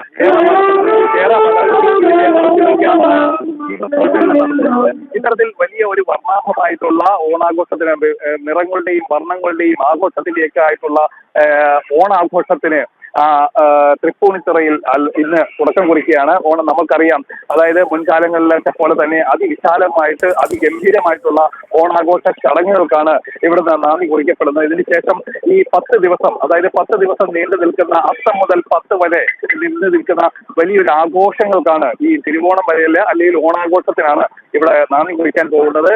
നമുക്ക് ഈ ദൃശ്യങ്ങളിൽ കാണുന്നത് പോലെ തന്നെ വളരെ വർണ്ണാഭമായിട്ടുള്ള ചടങ്ങുകൾക്കുള്ള വേദി, അത് നമ്മുടെ ഈ ദൃശ്യത്തിൽ കാണുന്ന ഈ വേദിയിലാണ് ഇതിന്റെ പ്രധാനപ്പെട്ട ചടങ്ങ് നടക്കുന്നത്. അതിനു വേണ്ടിയിട്ടുള്ള എല്ലാ ക്രമീകരണങ്ങളും ഇവിടെ പൂർത്തീകരിച്ചു കൊണ്ടിരിക്കുകയാണ്. മലയാളികൾക്ക് ഓണം വിളംബരം ചെയ്യുന്ന ആഘോഷമാണ് തൃപ്പൂണിത്തുറ അത്തച്ചമയം. 7-ാം നൂറ്റാണ്ടിൽ പെരുമാൾ രാജവംശമാണ് അത്തച്ചമയത്തിന്റെ ആദ്യ രൂപം ആരംഭിച്ചതെന്നാണ് നമ്മൾ പറയപ്പെടുന്നത്. ചരിത്രമൊക്കെ അതാണ്. ഒപ്പം തന്നെ ചരിത്രവും സാംസ്കാരികതയും എല്ലാം വിളിച്ചോതുന്ന, അല്ലെങ്കിൽ കേരളത്തിന്റെ തനിമ വിളിച്ചോതുന്ന എല്ലാ തരത്തിലുള്ള ആഘോഷങ്ങൾക്കുള്ള തയ്യാറെടുപ്പുകളും ഇവിടെ പൂർത്തിയായി വരികയാണ്. ഒപ്പം തന്നെ വലിയ വർണ്ണാഭമായിട്ടുള്ള ഘോഷയാത്രയും ഇതിന്റെ ഭാഗമായിട്ട് ഉണ്ട്. അതിന് ഇപ്പം നമ്മൾ ദൃശ്യത്തിൽ കാണുന്ന ഈ ധ്വജസ്തംഭത്തിലാണ് ഇതിനു വേണ്ടിയിട്ടുള്ള അത്തച്ചമയത്തിന്റെ കൊടിയേറ്റ് ഒക്കെ നടക്കുന്നത്. ഇതിന് ശേഷമായിരിക്കും ഈ വർണ്ണാഭമായിട്ടുള്ള മറ്റ് ചടങ്ങുകളിലേക്ക് ഘോഷയാത്ര അടക്കമുള്ള നിശ്ചല ദൃശ്യങ്ങളുടെയും ഒക്കെ അകമ്പടിയോടുകൂടിയുള്ള വലിയൊരു ഘോഷയാത്രയ്ക്ക് ഇവിടെ തുടക്കം കുറിക്കുക.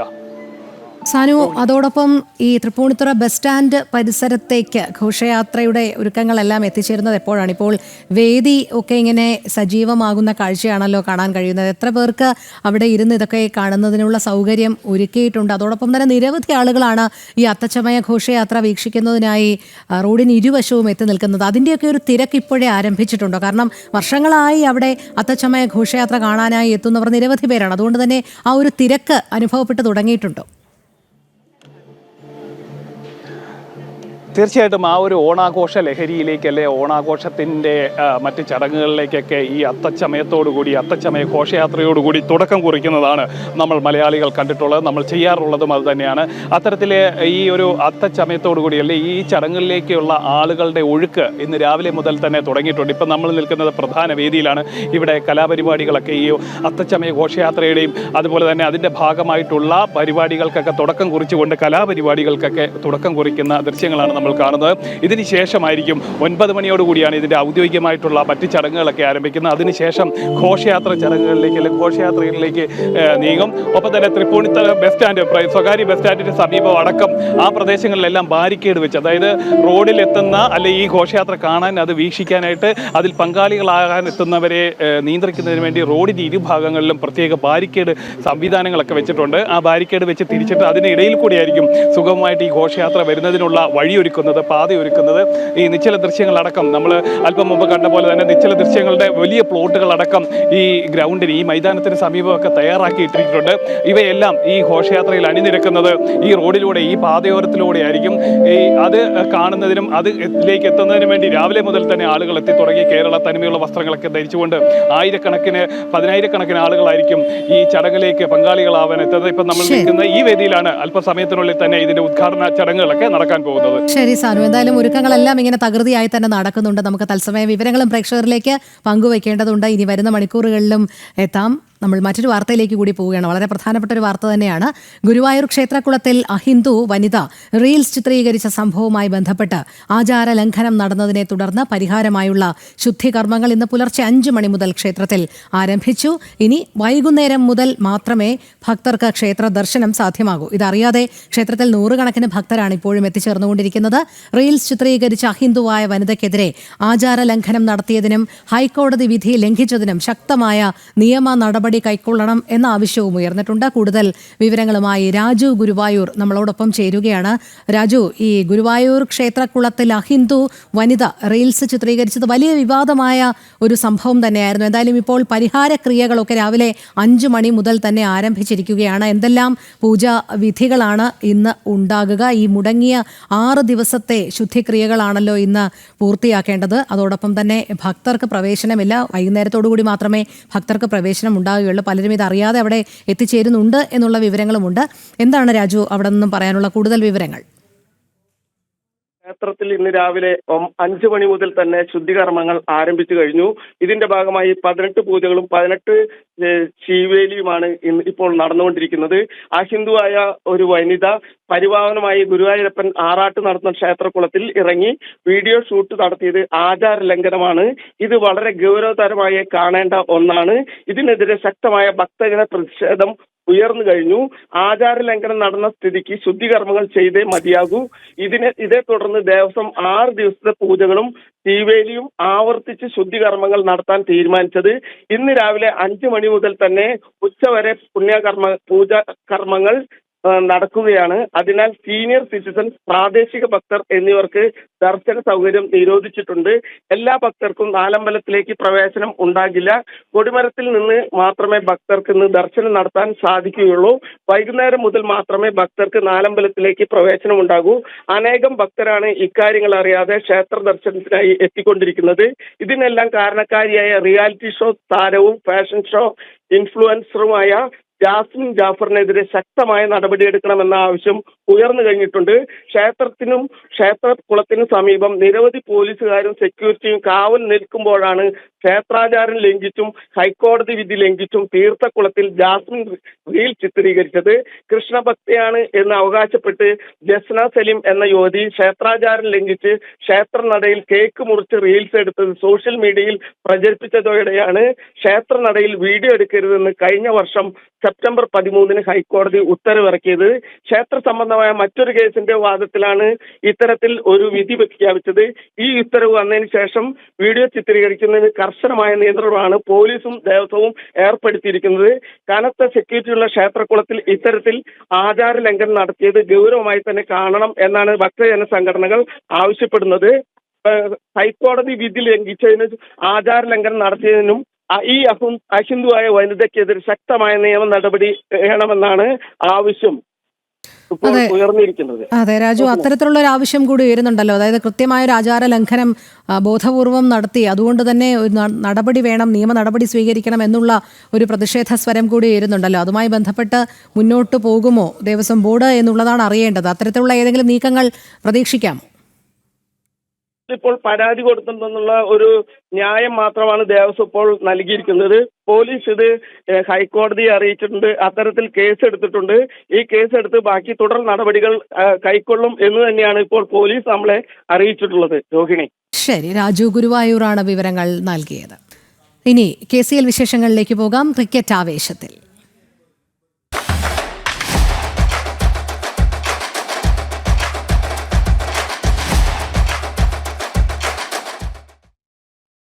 കേരള ക്രിക്കറ്റ് ലീഗിൽ വിജയവഴിയിലേക്ക് മടങ്ങിയെത്തി കൊല്ലം സൈലസ്. തൃശൂർ ടൈറ്റൻസിനെതിരെ 8 വിക്കറ്റിനായിരുന്നു കൊല്ലത്തിന്റെ വിജയം. ആദ്യം ബാറ്റ് ചെയ്ത തൃശൂർ 19.5 ഓവറിൽ 144 റൺസിന് പുറത്തായി. മറുപടി ബാറ്റിംഗിനിറങ്ങിയ കൊല്ലം 15-ാം ഓവറിൽ ലക്ഷ്യത്തിലെത്തി. തുടർച്ചയായ രണ്ടാം മത്സരത്തിലും ഉജ്ജ്വല ഇന്നിംഗ്സ് കാഴ്ചവെച്ച വിഷ്ണു വിനോദാണ് കളിയിലെ താരം. തൃശൂർ ടൈറ്റൻസിനെ തകർത്ത് കൊല്ലം സെയിലേഴ്സ് ജയം സ്വന്തമാക്കിയതിൽ നിർണായക പങ്കാണ് അജയ് ഘോഷ് വഹിച്ചത്. കഴിഞ്ഞ ദിവസം കൊച്ചിക്കെതിരെ ഇമ്പാക്ട് പ്ലെയറായി ഇറങ്ങി മികച്ച പ്രകടനം പുറത്തെടുത്ത അജയ് ഘോഷ് ഇന്നലെ തൃശൂരിനെതിരെ 4 വിക്കറ്റുകളാണ് സ്വന്തമാക്കിയത്. അജയ് ഘോഷിനൊപ്പം നിഖിൽ കുമാർ തയ്യാറാക്കിയ റിപ്പോർട്ടിലേക്ക്.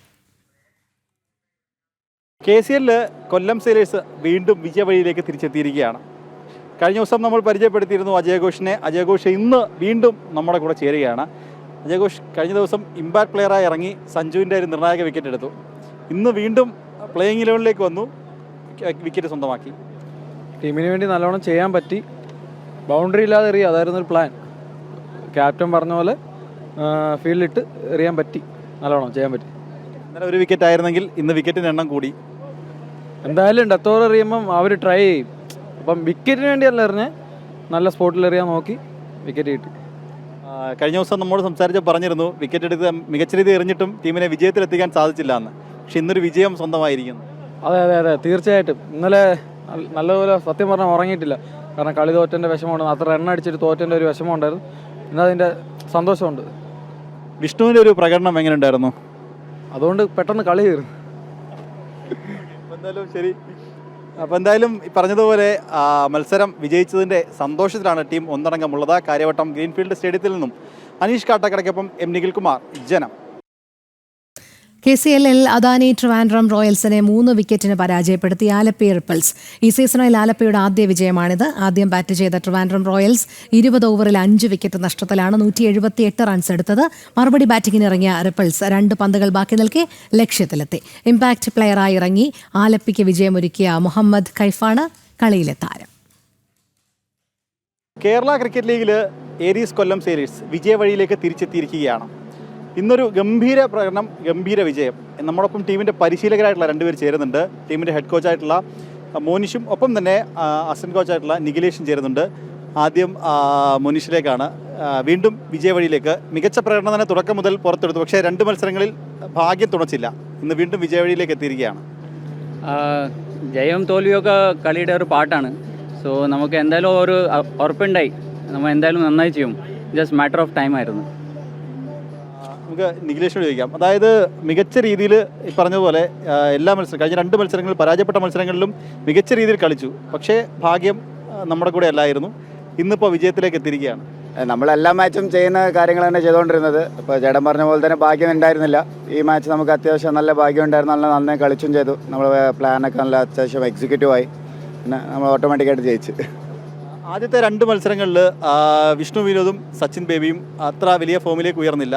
പക്ഷേ ഇന്നലത്തെ മത്സരത്തിലായിട്ട് ഇന്ന് മത്സരത്തിലായിരിക്കും 2 പേരും മികച്ച ഫോമിലേക്ക് എത്തിയിരിക്കുകയാണ്. അല്ല, നമ്മുടെ ടീം അങ്ങനെ പറയാനായിട്ട് 1-2 പ്ലെയറിനായിട്ട് ഫോക്കസ് ചെയ്യുന്ന ടീമല്ല. നമ്മളെല്ലാവരും ഒരുമിച്ച് കളിക്കുന്ന ഒരു ടീമാണ്. അപ്പോൾ അവർ രണ്ടുപേർ ചെയ്തില്ലെങ്കിൽ ബാക്കിയുള്ളവർ ചെയ്യും. അവർ ചെയ്താൽ നമുക്ക് അഡ്വാൻറ്റേജേ ഉള്ളൂ. വിഷ്ണുവിന് 2 കളിയും അർഹിച്ച സെഞ്ചുറിക്ക് അരികെ വീണു. അല്ല, അവൻ്റെ റൺസ് 100 ആയാലും 200 ആയാലും 50 ആയാലും ടീമിനെ ബെനിഫിറ്റ് ആണെങ്കിൽ അത്രയ്ക്ക് ഹാപ്പിയാണ് ഞങ്ങൾ. വിഷ്ണു ഓറഞ്ച് ക്യാപ്പ് സ്വന്തമാക്കിയിരിക്കുകയാണ്. ആണ് ഓറഞ്ച് ക്യാപ്പ്. ഇപ്പോൾ അവനിപ്പോൾ 180 റൺസിലെന്തോ ആണ് ഉണ്ടെന്ന് തോന്നുന്നു. സോ ഹോപ്പ്ഫുള്ളി ആ ഫുൾ ടൂർണമെൻറ്റ് അവൻ ഓറഞ്ച് ക്യാപ്പ് അവൻ്റെ അടുത്ത് തന്നെ വെക്കുന്നുള്ളൊരു ആശ്വാസമുണ്ട്. മറ്റൊരു കാര്യം കൂടി, ടീമിൻ്റെ ഫീൽഡിങ്ങിൻ്റെ പ്രകടനം എടുത്തു പറഞ്ഞേ മതിയാവുള്ളൂ. നിങ്ങളുടെ ഇൻസ്റ്റാഗ്രാമിലൊരു വീഡിയോ, എനിക്കത് നിഖിലേഷ് തന്നെ ഒരു വീഡിയോ കണ്ടിരുന്നു തോന്നുന്നു. ടീമിലുള്ള എല്ലാ പ്ലേയേഴ്സിനെയും ജഡേജയെ പോലത്തെ ഫീൽഡർമാരാക്കുക എന്നുള്ളതാണ് ലക്ഷ്യമെന്ന് ഒരു ഇൻസ്റ്റാഗ്രാം വീഡിയോ ഞാൻ കണ്ടിരുന്നു. പക്ഷേ കഴിഞ്ഞ മത്സരങ്ങളിലൊക്കെ ഗംഭീരമായിരുന്നു. ഇടയ്ക്ക് ഷറഫിൻ്റെ ഒരു ക്യാച്ച്, ഷറഫ് എടുത്തൊരു ക്യാച്ച് ഉണ്ടായിരുന്നു. രാഹുൽ ശർമ്മ ഒരു ഫീൽഡ്, അത് ക്യാച്ചായിരുന്നു, പക്ഷേ തറയിൽ തട്ടിയതിനാൽ ഔട്ടല്ലാതാകുന്നു. അങ്ങനെ ഫീൽഡിൽ ഗംഭീര പ്രകടനം തന്നെ കാഴ്ചവെക്കുന്നു. അതിപ്പോൾ പിള്ളേർ ഇടുന്ന എഫേർട്ട് അത്രയാണ് നമ്മുടെ പ്രാക്ടീസ് സെഷൻസിലൊക്കെ ചെയ്യുന്നത്. ഞാൻ മാത്രമല്ല, ഇപ്പോൾ നമ്മുടെ എല്ലാ സപ്പോർട്ടിംഗ് സ്റ്റാഫും എല്ലാവരും ഫീൽഡിങ്ങിൻ്റെ ടുവേർഡ്സ് കൊടുക്കുന്ന ഇമ്പോർട്ടൻസ് അല്ല വളരെ ജാസ്തിയാണ്. അപ്പോൾ എല്ലാവരും പിള്ളേരും അത്യാവശ്യം നന്നായി ചെയ്യുന്നുണ്ട്. അത് മാച്ചിൽ കാണാൻ പറ്റുന്നുണ്ട്. എടുത്തു പറഞ്ഞിട്ട് അജയ് ഘോഷിൻ്റെ കാര്യമാണ്. ഇന്നലത്തെ മത്സരത്തിൽ ഇമ്പാക്ട് പ്ലെയറായിട്ട് ഇറങ്ങി ശരിക്കും ഇമ്പാക്ട് ഉണ്ടാക്കി. ഇന്നൊരു 4 വിക്കറ്റും സ്വന്തമാക്കിയിട്ടുണ്ട്. പിന്നെ ഉഗ്രമായിട്ട് എറിഞ്ഞു, ഇന്നലെ ഉഗ്രമായിട്ട് എറിഞ്ഞു. അതുപോലത്തെ ഒരു സഞ്ജു പോലത്തെ ഒരു ബാറ്റ്സ്മാൻ അഗേൻസ്റ്റ് ആയിട്ട് എറിയണമെങ്കിൽ ചെറിയ കാര്യമല്ല. ഈ ബോൾ റിയലി വെൽ. ഇന്നും നന്നേ ഉഗ്രമായിട്ട് എറിഞ്ഞിട്ടുണ്ട്, 4 വിക്കറ്റ് എടുത്തുനിന്ന്. വരുന്ന മത്സരങ്ങളിലും ഗംഭീര വിജയം തുടരട്ടെ എന്ന് ആശംസിക്കുകയാണ്. All the best. അപ്പോൾ എന്തായാലും ഈ വിജയത്തിൻ്റെ ആത്മവിശ്വാസത്തിലും സന്തോഷത്തിലുമാണ് പരിശീലകരും ഉള്ളത്. കാര്യവട്ടം സ്റ്റേഡിയത്തിൽ നിന്നും അനീഷ് കാട്ടാക്കടയ്ക്കൊപ്പം എം നിഖിൽകുമാർ, ജനം. വിജയവഴിയിൽ തിരികെ എത്താനായതിൽ സന്തോഷമുണ്ടെന്ന് ആലപ്പി പരിശീലകൻ സോണി ചെറുവത്തൂർ. യുവതാരങ്ങളുടെ പ്രകടനം വലിയ പ്രതീക്ഷ നൽകുന്നതാണെന്നും സോണി ജനം ടിവിയോട് പറഞ്ഞു. എം നിഖിൽകുമാർ തയ്യാറാക്കിയ റിപ്പോർട്ടിലേക്ക്. കേരള ക്രിക്കറ്റ് ലീഗിൽ ആലപ്പി റിപ്പിൾസ് ആദ്യ ജയം സ്വന്തമാക്കിയിരിക്കുകയാണ്. അതൊരു ത്രില്ലർ പോരാട്ടം. ട്രിവാൻഡ്രം റോയൽസിനെതിരെ അവസാന ഓവർ വരെ ആവേശം നിറഞ്ഞൊരു മത്സരം. ഇപ്പോൾ നമ്മോടൊപ്പം ആലപ്പി റിപ്പിൾസിൻ്റെ പരിശീലകൻ സോണി ചെറുവത്തൂർ ചേർന്നുണ്ട്. ഒരു ഗംഭീര മത്സരം തന്നെയായിരുന്നല്ലേ? ഇത്തരത്തിലുള്ള ഒരു വിജയം ഈ ടീം അർഹിച്ചിരുന്നു എന്നാണ് എനിക്ക് തോന്നുന്നത്. കാരണം തുടക്കം മുതൽ തന്നെ ഒറ്റക്കെട്ടായിട്ട് ഒരുമിച്ച് നിന്ന് കളിക്കാനായിട്ടൊക്കെ സാധിച്ചിരുന്നു.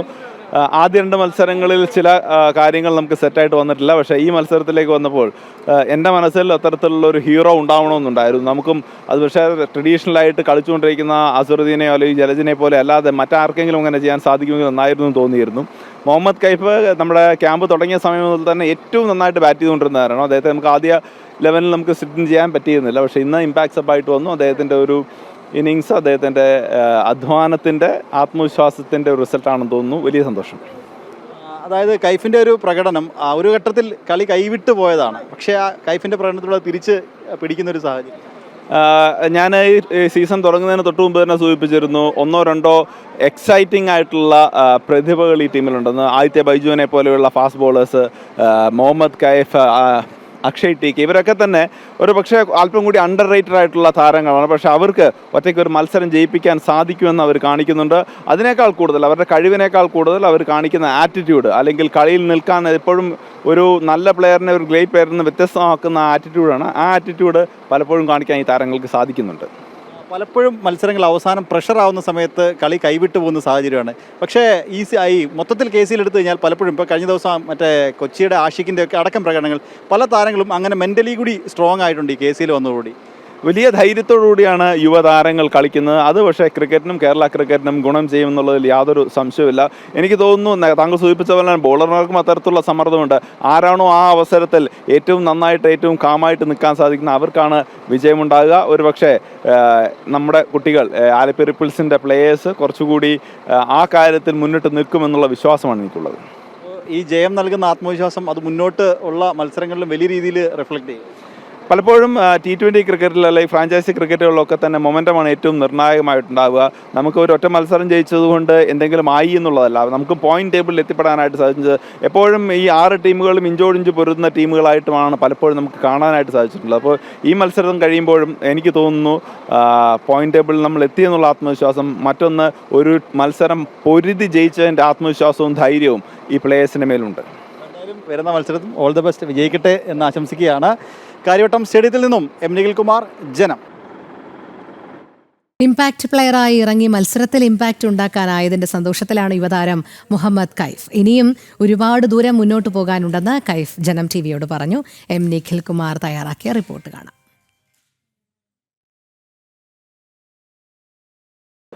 കേരള ക്രിക്കറ്റ് ലീഗിൽ ഇമ്പാക്റ്റ് പ്ലെയറായി ഇറങ്ങി മത്സരത്തിൽ ഇമ്പാക്റ്റ് ഉണ്ടാക്കിയൊരു താരമാണ് ഇന്നിപ്പോൾ നമ്മുടെ കൂടെയുള്ളത്. ആലപ്പി റിപ്പിൾസിൻ്റെ മുഹമ്മദ് കൈഫ് ഇമ്പാക്റ്റ് പ്ലെയറായിട്ട് ഇറങ്ങി മത്സരം വിജയിപ്പിച്ചു. അതെ, വളരെയധികം സന്തോഷമുണ്ട്. ഈ അവസരം കിട്ടിയാലും ഈ അവസരം തന്ന KCAക്കും വളരെയധികം നന്ദി പറയുന്നു. വളരെയധികം സന്തോഷമുണ്ട്. ടീമിൻ്റെ ആദ്യത്തെ ജയം ഇങ്ങനൊരു എൻ്റെ ഒരു ബാറ്റിൽ തന്നെ ഉണ്ടായത് ഭയങ്കര ഒരു സന്തോഷമുള്ള ഒരു കാര്യമാണ്. അതായത് കൈഫിൻ്റെ ആദ്യ സീസണാണ്, ആദ്യ മത്സരമാണ്. എത്രത്തോളം ടെൻഷൻ ഉണ്ടായിരുന്നു? ടെൻഷൻ സ്വതവേ എന്തായാലും ഉണ്ടാവും. ആദ്യത്തെ മാച്ച് ഇറങ്ങുന്ന സമയത്ത് സ്വതവേ എന്തായാലും ചെറിയ ടെൻഷൻ ഉണ്ടാവും. പക്ഷേ ആ ടെൻഷനൊക്കെ നമ്മൾ അതിൻ്റെ ഉള്ളിൽ എങ്ങനെ മാനേജ് ചെയ്യുന്നത് അതിനനുസരിച്ചിട്ടായിരിക്കും നമ്മുടെ പെർഫോമൻസും. അത് നമ്മൾ അങ്ങനെ നമ്മൾ ചെയ്ത് കഴിഞ്ഞാൽ മാത്രമേ നമ്മൾ ടീമിന് എന്തെങ്കിലും ഗുണമുള്ളൂ. അപ്പോൾ നമ്മൾ ആ ഒരു പ്രഷർ നമ്മളൊരു മോട്ടിവേഷനാക്കി എടുത്ത് നമ്മൾ ടീമിനെ ജയിപ്പിക്കാൻ നോക്കുക. അത്ര ഒരു ഘട്ടത്തിൽ കളി കൈവിട്ട് പോയി എന്നൊരവസരം നിന്നാണ് കൈഫിൻ്റെ ഒരു പ്രകടനം വരുന്നത്. അതാണ് ശരിക്കും നിർണായകമായത്. എപ്പോഴും ഒരു വിശ്വാസം ഉണ്ടായിരുന്നു. പക്ഷേ ഞാൻ അവസാനം വരെ കളിച്ച് കഴിഞ്ഞാൽ എന്തായാലും ടീമിനെ ജയിപ്പിക്കാൻ പറ്റും എന്നുള്ളൊരു വിശ്വാസം എനിക്ക് ആദ്യം ഉണ്ടായിരുന്നു. അപ്പോൾ ആ ഒരു വിശ്വാസത്തിനെ ബാറ്റ് ചെയ്ത് പിന്നെ എല്ലാം എൻ്റെ വഴിക്ക് വന്നു. അക്ഷയുടെ കൂടെ ചേർന്നുള്ളൊരു പാർട്ട്ണർഷിപ്പ്. അക്ഷയ് മികച്ച രീതിയിൽ സപ്പോർട്ട് ചെയ്തു. കൈഫിന് മികച്ച രീതിയിൽ കളിക്കാൻ വേണ്ടിയിട്ട് അക്ഷയ് വലിയ രീതിയിൽ സപ്പോർട്ട് ചെയ്തു. അക്ഷയും കൂടി ഇല്ലെങ്കിൽ കുറച്ചുകൂടി ടഫായാണ്. അക്ഷയിൻ്റെ കുറച്ച് നമ്മൾ ആ ഒരു സമയത്ത് ആ ഒരു ഫേസിൽ നമുക്ക് വിക്കറ്റ് കളയാണ്ട് നമ്മൾ കുറച്ച് സമയം അവസാനം വരെ എത്തിച്ചു തന്നെയാണ് നമ്മൾ ഈ ജയത്തിൻ്റെ മെയിനായിട്ടുള്ള വലിയൊരു കാര്യം. അവൻ ആ സമയത്ത് നല്ല റോൾ എടുത്ത് നമ്മൾ അവസാനം വരെ കൊണ്ടുവന്ന് അപ്പോൾ എനിക്കും കുറച്ചും കൂടി എളുപ്പമായി. ചില സമയത്ത് അവനും റിസ്ക് എടുക്കുക എന്നൊക്കെ പറയുന്നുണ്ട് ചില ഇടിക്ക്. ആ ഒരു ക്യാരക്ടർ കാണിക്കുമ്പോൾ തന്നെ നമുക്ക് ഓട്ടോമാറ്റിക്കായിട്ട് കോൺഫിഡൻസ് വരും. അവസാനം വരെ എത്തിച്ചു കഴിഞ്ഞാൽ കളി ജയിക്കും എന്നുള്ളൊരു കോൺഫിഡൻസ് അപ്പോൾ തന്നെ കിട്ടിയിരുന്നു. സോണി ചെറുവത്തൂരിനെ പോലെ കേരള ക്രിക്കറ്റിൽ പരിചയസമ്പന്നനായ ഒരു പരിശീലകൻ, ഒപ്പം അസ്രുദ്ദീനെ പോലെ കേരള ക്രിക്കറ്റിൽ എക്സ്പീരിയൻസ് ഉള്ളൊരു താരം നായകനായി എത്തുന്നു. ആ കോമ്പിനേഷൻ എല്ലാവരും ഭയങ്കര എക്സ്പീരിയൻസ്ഡ് ആയിട്ടുള്ള ആൾക്കാർ. ഇപ്പോൾ അസർക്ക എന്ന് പറയുമ്പം എൻ്റെ ഒരു റോൾ മോഡലാണ് അസർക്ക. വെച്ചിട്ടുണ്ടെങ്കിൽ കുറേ സെഞ്ചുറീസ് ചെറിയ പന്തിൽ ഏറ്റവും കൂടുതൽ സെഞ്ചുറിയൊക്കെ കേരളത്തിന് റെക്കോർഡൊക്കെ ഇട്ട പ്ലെയറാണ്. അപ്പോൾ അതൊക്കെ കണ്ടാണ് നമ്മൾ വളരുന്നത്. കാസർഗോഡ് തന്നെയാണ് ഞാനും. അപ്പം ചെറുപ്പം തൊട്ടേ ഇത് കണ്ടാണ് നമ്മൾ വളരുന്നത്. അപ്പോൾ നമുക്ക് എപ്പോഴും ഇതുപോലെ കളിക്കണം എന്നുള്ളൊരു സാധനം എപ്പോഴും നമ്മളെ മനസ്സിലുണ്ടായിരുന്നു. അപ്പോൾ അത് ആലോചിച്ചിട്ട് തന്നെ നമ്മളെപ്പോഴും പണിയെടുക്കുന്നത്, കഷ്ടപ്പെടുന്നതൊക്കെ. അപ്പോൾ ഇന്നത് ചെറിയൊരു അംശത്തിൽ നമുക്ക് ചെയ്യാൻ പറ്റി. ഭാഗ്യം ഇന്ന് കൂടെ ഉണ്ടായിരുന്നു. നല്ല പലപ്പോഴും ഇന്ത്യൻ ടീമിനെ വിജയത്തിലെത്തിച്ച ഒരു താരമായിരുന്നു മുഹമ്മദ് കൈഫ്. ആ പേരിൽ തന്നെയാണ് ഇപ്പോൾ കൈഫും ഉള്ളത്. ഇത്രത്തോളം ഇന്നത്തെ വിജയം, ഈ ഫിനിഷർ റോള് ഇത് ചെയ്തപ്പോൾ എന്ത് തോന്നുന്നത്? ഇല്ല, ഇത് എൻ്റെ വാപ്പ ഒന്നാമത് ഭയങ്കര ഒരു ക്രിക്കറ്റ് പ്രേമിയാണ്. അപ്പോൾ അങ്ങനെ തന്നെയാണ് എൻ്റെ ഈ പേര് വന്നതും. 2002 നെറ്റ് വെസ്റ്റിൽ ഇന്ത്യനെ ജയിപ്പിച്ച ഒരു കളിയുണ്ട്, യുവരാജും കൈഫും കൂടെ. അപ്പം ആ സമയത്ത് ഞാൻ ജനിക്കുന്നത്. അപ്പോൾ അങ്ങനെയാണ് എനിക്ക് ഈ പേര് തന്നെ വാപ്പ ഇട്ടത്. അപ്പോൾ വാപ്പ പണ്ട് മുതലേ ഇതിൻ്റെ ഒരു കടുത്തൊരു ആരാധനയാണ്. അപ്പോൾ അതുകൊണ്ട് ഇപ്പം ഇങ്ങനെയൊക്കെ റോളിൽ തിറങ്ങാൻ പറ്റി. അതെ, നല്ല രീതിയിൽ ചെയ്യാൻ പറ്റി. ടീമിനെ നന്നായിട്ട് ചെയ്യാൻ പറ്റി. അത്ര. എന്തായാലും വരുന്ന മത്സരങ്ങളിൽ മികച്ച പ്രകടനം എടുക്കട്ടെ എന്ന് ആശംസിക്കുകയാണ്. കാര്യവട്ടം സ്റ്റേഡിയത്തിൽ നിന്നും ക്യാമറമാൻ അനീഷ് കാട്ടാക്കടയ്ക്കൊപ്പം M. നിഖിൽകുമാർ, ജനം. മറ്റു വാർത്തകളിലേക്ക് തമിഴവേളയ്ക്ക് ശേഷം. ഗുരുവായൂർ ക്ഷേത്രക്കുളത്തിൽ അഹിന്ദു വനിത റീൽസ് ചിത്രീകരിച്ച സംഭവവുമായി ബന്ധപ്പെട്ട് ആചാര ലംഘനം നടന്നതിനെ തുടർന്ന് പരിഹാരമായുള്ള ശുദ്ധികർമ്മങ്ങൾ ഇന്ന് പുലർച്ചെ 5 മണി മുതൽ ക്ഷേത്രത്തിൽ ആരംഭിച്ചു. ഇനി വൈകുന്നേരം മാത്രമാണ് ഭക്തർക്ക് പ്രവേശനം. ഇതറിയാതെ ക്ഷേത്രത്തിൽ 100 കണക്കിന് ഭക്തരാണ് എത്തിക്കൊണ്ടിരിക്കുന്നത്. റീൽസ് ചിത്രീകരിച്ച അഹിന്ദുവായ വനിതയ്ക്കെതിരെ ആചാര ലംഘനം നടത്തിയതിനും ഹൈക്കോടതി വിധി ലംഘിച്ചതിനും ശക്തമായ നിയമ നടപടി കൈക്കൊള്ളണം എന്ന ആവശ്യവും ഉയർന്നിട്ടുണ്ട്. രാജു ഗുരുവായൂർ ചേരുന്നു കൂടുതൽ വിവരങ്ങളുമായി. രാജു, രാവിലെ 5 മണി മുതൽ തന്നെ പരിഹാര ക്രിയകൾ ആരംഭിച്ചിരിക്കുകയാണ്. 6 ദിവസത്തെ പൂജകൾ, ശീവേലി ഇവയൊക്കെയാണ് വീണ്ടും ആവർത്തിക്കുന്നത്. അതോടൊപ്പം തന്നെ മറ്റേതെങ്കിലും പൂജാവിധികൾ ഇന്ന് നടക്കുന്നുണ്ടോ? ക്ഷേത്ര ദർശനം വൈകുന്നേരം മാത്രമേ മറ്റുള്ളവർക്ക് സാധ്യമാക്കുകയുള്ളൂ എന്നാണ് അറിയാൻ കഴിയുന്നത്. അതിൻ്റെ ഒരു സമയക്രമം കൂടി പറയാൻ സാധിക്കുമോ? രോഹിണി, രാവിലെ പുലർച്ചെ 5 മണി മുതൽ തന്നെ ക്ഷേത്രത്തിലെ ഈ പൂജ ശുദ്ധി കർമ്മങ്ങൾ ആരംഭിച്ചു കഴിഞ്ഞു. അതിന്റെ ഭാഗമായി 18 പൂജകളും അതുപോലെ തന്നെ 18 ശീവേലികളുമാണ് ഇപ്പോൾ നടന്നുകൊണ്ടിരിക്കുന്നത്. ഇത് ഏകദേശം ഉച്ചവരെയാണ് തുടരുക. ഇത് ഉച്ചവരെ തുടർന്നു കഴിഞ്ഞാൽ അതിനുശേഷം ക്ഷേത്രനട അടയ്ക്കും. പിന്നീട് 4 മണിക്കാണ് ക്ഷേത്രനട തുറക്കുക. അതിനുശേഷം മാത്രമേ ഭക്തർക്ക് ക്ഷേത്രത്തിനകത്തേക്ക് പ്രവേശിക്കാനായിട്ട് സാധിക്കുകയുള്ളൂ. ഇതിന്റെ ഭാഗമായി കഴിഞ്ഞ ദിവസം തന്നെ, ഇന്നലെ രാത്രി തന്നെ ക്ഷേത്രനട പാടില്ല, ക്ഷമിക്കണം, ക്ഷേത്രക്കുളം അടച്ചുപൂട്ടിയിരുന്നു. ഇന്ന് ഈ ശുദ്ധികർമ്മങ്ങൾ നടത്തിയതിന് ശേഷം മാത്രമേ ഭക്തർക്ക് ഇനി പ്രവേശിക്കാനാകൂ. അതോടൊപ്പം തന്നെ ക്ഷേത്രത്തിന് ഈ അഹിന്ദുവായ ഒരു വനിത ക്ഷേത്രക്കുളത്തിൽ ഇറങ്ങുകയും അത്തരത്തിൽ ഒരു റീൽ ചിത്രീകരിക്കുകയും ചെയ്തതിന് രൂക്ഷമായ വിമർശനങ്ങളാണ് പല കോണുകളിൽ നിന്നും ഉയരുന്നത്. പ്രത്യേകിച്ച് ഭക്തജന സംഘടനകളിൽ നിന്ന് വളരെ പ്രതിഷേധം ഇരമ്പുന്നുണ്ട്. അതോടൊപ്പം തന്നെ ശക്തമായ നടപടിക്കൊരുങ്ങി ഗുരുവായൂർ ദേവസ്വം രംഗത്തുണ്ട്. ഒപ്പം പോലീസ് പറയുന്നത് ഇപ്പോൾ ഇവർക്കെതിരെ പോലീസ് നടപടി കൈക്കൊണ്ടിട്ടുണ്ട്, കേസെടുത്തിട്ടുണ്ട്. എങ്കിലും മറ്റു നടപടികളിലേക്കൊന്നും തന്നെ കടന്നിട്ടില്ല. കഴിഞ്ഞ 6 ദിവസം മുമ്പാണ് ഇത്തരത്തിൽ ഒരു റീൽ ചിത്രീകരിച്ച് ഈ വനിത സോഷ്യൽ മീഡിയയിൽ പോസ്റ്റ് ചെയ്തത്. ഇത്തരത്തിൽ പോസ്റ്റ് ചെയ്ത ഈ ചിത്രം കഴിഞ്ഞ വർഷം, അതുപോലെ തന്നെ കഴിഞ്ഞ വർഷം ഈ അഷ്ടമിരോഹിണി നാളിൽ ജസ്ന സലീം എന്ന ഒരു വനിത ഇതേപോലെ തന്നെ ക്ഷേത്രനടയിലെത്തുകയും ക്ഷേത്രനടയിലെത്തി കേക്ക് മുറിച്ച് ഭക്തർക്ക് നൽകുകയും ചെയ്തു. അത് ഇതേപോലെ തന്നെ റീൽ ഷൂട്ട് ചെയ്ത് സോഷ്യൽ മീഡിയയിൽ പോസ്റ്റ് ചെയ്തതിനെ തുടർന്നാണ് ഹൈക്കോടതി ഇക്കാര്യത്തിൽ ഇടപെട്ടത്. അപ്പോഴാണ് ഹൈക്കോടതി ഇത്തരത്തിൽ ഒരു നടപടിക്കൊരുങ്ങി ഉത്തരവ് ഇറക്കിയത്. ക്ഷേത്രനടയിലോ മറ്റു പരിസരങ്ങളിലോ യാതൊരു തരത്തിലും വീഡിയോ ഷൂട്ട് ഉൾപ്പെടെയുള്ള കാര്യങ്ങൾ അനുവദിക്കില്ല. അത്തരത്തിൽ ഒരു ഉത്തരവ് ഇറക്കുകയും ചെയ്തു. ഇതിനുശേഷമാണ് ഇത്തരത്തിൽ ക്ഷേത്രനടയിലോ മറ്റ് സമീപ പ്രദേശങ്ങളിലോ നിന്ന് ഷൂട്ട് ചെയ്യാൻ പാടില്ല എന്നുള്ളൊരു നിബന്ധന വന്നത്. അതോടൊപ്പം തന്നെ ഇത് അതിനേക്കാൾ കൂടുതൽ, അതായത് 2 ലംഘനങ്ങളാണ് ഇവിടെ നടന്നിട്ടുള്ളത്. ഒന്ന് ക്ഷേത്രാചാര ലംഘനവും രണ്ടാമത്തെ ഹൈക്കോടതി വിധി ലംഘനവും. ഇവിടെ ക്ഷേത്രാചാര ലംഘനം എന്ന് പറഞ്ഞാൽ ക്ഷേത്രത്തിന്റെ കുളത്തിന് സമീപം അനേകം സെക്യൂരിറ്റി വിഭാഗക്കാരുണ്ട്, പോലീസുണ്ട്. കാരണം പ്രത്യേകിച്ച് ക്ഷേത്രനടയിലൂടെ ക്ഷേത്ര കുളത്തിന് സമീപത്തൂടെയാണ് പ്രസാദ ഊട്ടിനായിട്ടുള്ള ക്യൂ നിയന്ത്രിക്കപ്പെടുന്നത്. അതുകൊണ്ട് തന്നെ അവിടെ എല്ലായ്പ്പോഴും ഇതേപോലെ സെക്യൂരിറ്റി ജീവനക്കാരും വളരെ പോലീസും തന്നെ വ്യക്തമായിട്ട് ഉള്ളതാണ്. എന്നിട്ടും അവിടെ ഇത്തരത്തിൽ ഒരു ആചാര ലംഘനം നടന്നതിന് പുറകിൽ എന്താണ് എന്നുള്ളത് കണ്ടെത്തേണ്ടിയിരിക്കുന്നു. അതോടൊപ്പം തന്നെ ഇത് വളരെ ഗൗരവമായിട്ടാണ് ഭക്തജന സംഘടനകൾ കാണുന്നത്. അതുകൊണ്ട് തന്നെ ഇതിനെ ശക്തമായ നടപടി എടുക്കണം എന്നുള്ളതാണ് ഇപ്പോൾ ഉയർന്നു വരുന്ന ആവശ്യം. അതോടൊപ്പം തന്നെ പ്രാദേശിക ഭക്തർക്കും അതേപോലെ തന്നെ സീനിയർ സിറ്റിസണിനും ഇന്ന് നിരോധനം ഏർപ്പെടുത്തിയിട്ടുണ്ട്. ക്ഷേത്ര ദർശനത്തിന് നിരോധനം ഏർപ്പെടുത്തിയിട്ടുണ്ട്. വൈകുന്നേരം മാത്രമേ ഇവർക്കൊക്കെ ഇനി ക്ഷേത്ര ദർശനം നടത്താനായിട്ട് സാധിക്കുള്ളൂ. രോഹിണി. ശരി. രാജു ഗുരുവായൂരാണ് തത്സമയ വിവരങ്ങൾ നൽകിയത്. സസ്പെൻഡ് ചെയ്തിട്ടും കോൺഗ്രസിന് വിട്ടൊഴിയാതെ രാഹുൽ ബാധ. രാഹുൽ MLA ആയി തുടരുന്നിടത്തോളം വിവാദങ്ങളിലെ ധാർമ്മിക ഉത്തരവാദിത്വം പാർട്ടിക്ക് തന്നെയെന്ന് വിമർശനം. പ്രജിത്ത് മോഹനൻ ചേരുന്നു. പ്രജിത്ത്, ന്യായീകരണങ്ങളൊക്കെ നിരത്തി പാർട്ടിയുടെ പ്രാഥമിക അംഗത്വത്തിൽ നിന്ന് തൽക്കാലത്തേക്ക് സസ്പെൻഡ് ചെയ്താൽ പോലും MLA സ്ഥാനത്ത് തുടരാനുള്ള ധാർമ്മിക ഉത്തരവാദിത്വം രാഹുൽ മാങ്കൂട്ടത്തിനില്ല എന്ന് ശക്തമായ ആക്ഷേപം തന്നെയാണ് ഉയരുന്നത്. ആ ഒരു ബാധ്യത പാർട്ടിക്ക് എക്കാലവും നിലനിൽക്കുകയില്ലേ? അതുകൊണ്ട് എന്തൊക്കെ ന്യായീകരണങ്ങൾ പാർട്ടി സംരക്ഷിക്കുന്നതിന് വേണ്ടി നിരത്തിയാൽ പോലും ധാർമ്മിക ഉത്തരവാദിത്വം പാർട്ടിക്ക് മേൽ തന്നെ വന്നു ചേരുന്ന കാഴ്ചയല്ലേ നമുക്ക് കാണാൻ കഴിയുന്നത്?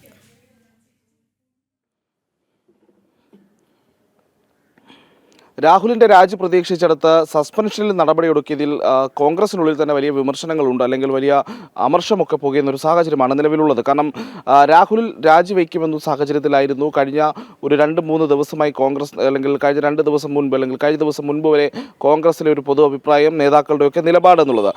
രാഹുൽ രാജിവെക്കുമെന്ന് ഉറപ്പ് കിട്ടിയതുകൊണ്ടാണ് വനിതാ നേതാക്കളടക്കം പരസ്യമായി രാഹുലിനെതിരെ രാഹുൽ രാജിവെക്കണമെന്നും അതോടൊപ്പം തന്നെ ഈ പറയുന്ന രീതിയിൽ രാഹുൽ രാഷ്ട്രീയത്തിൽ നിന്ന്, സജീവ രാഷ്ട്രീയത്തിൽ നിന്ന് പിന്മാറണമെന്നൊക്കെയുള്ള നിലപാടുകൾ ബിന്ദു കൃഷ്ണയെ പോലെയും ഒക്കെയുള്ള നേതാക്കൾ, ഉമാ തോമസിനെ പോലെയും ഒക്കെയുള്ള നേതാക്കൾ ഉന്നയിച്ചതും അതിൽ പെട്ടെന്നുണ്ടായൊരു യൂട്ടേൺ അടിയിൽ മുതിർന്ന നേതാക്കളുടെ യൂട്ടേൺ നിലപാടിൽ ഈ വനിതാ നേതാക്കൾക്കടക്കം അസംതൃപ്തി തികയുന്നുണ്ട്. കാരണം ഇനി രാഹുൽ രാജിവെച്ചാലും ഇല്ലെങ്കിലും ഉണ്ടാകേണ്ട ഡാമേജ് ഉണ്ടായി കഴിഞ്ഞു എന്നുള്ളതാണ് വിലയിരുത്തൽ.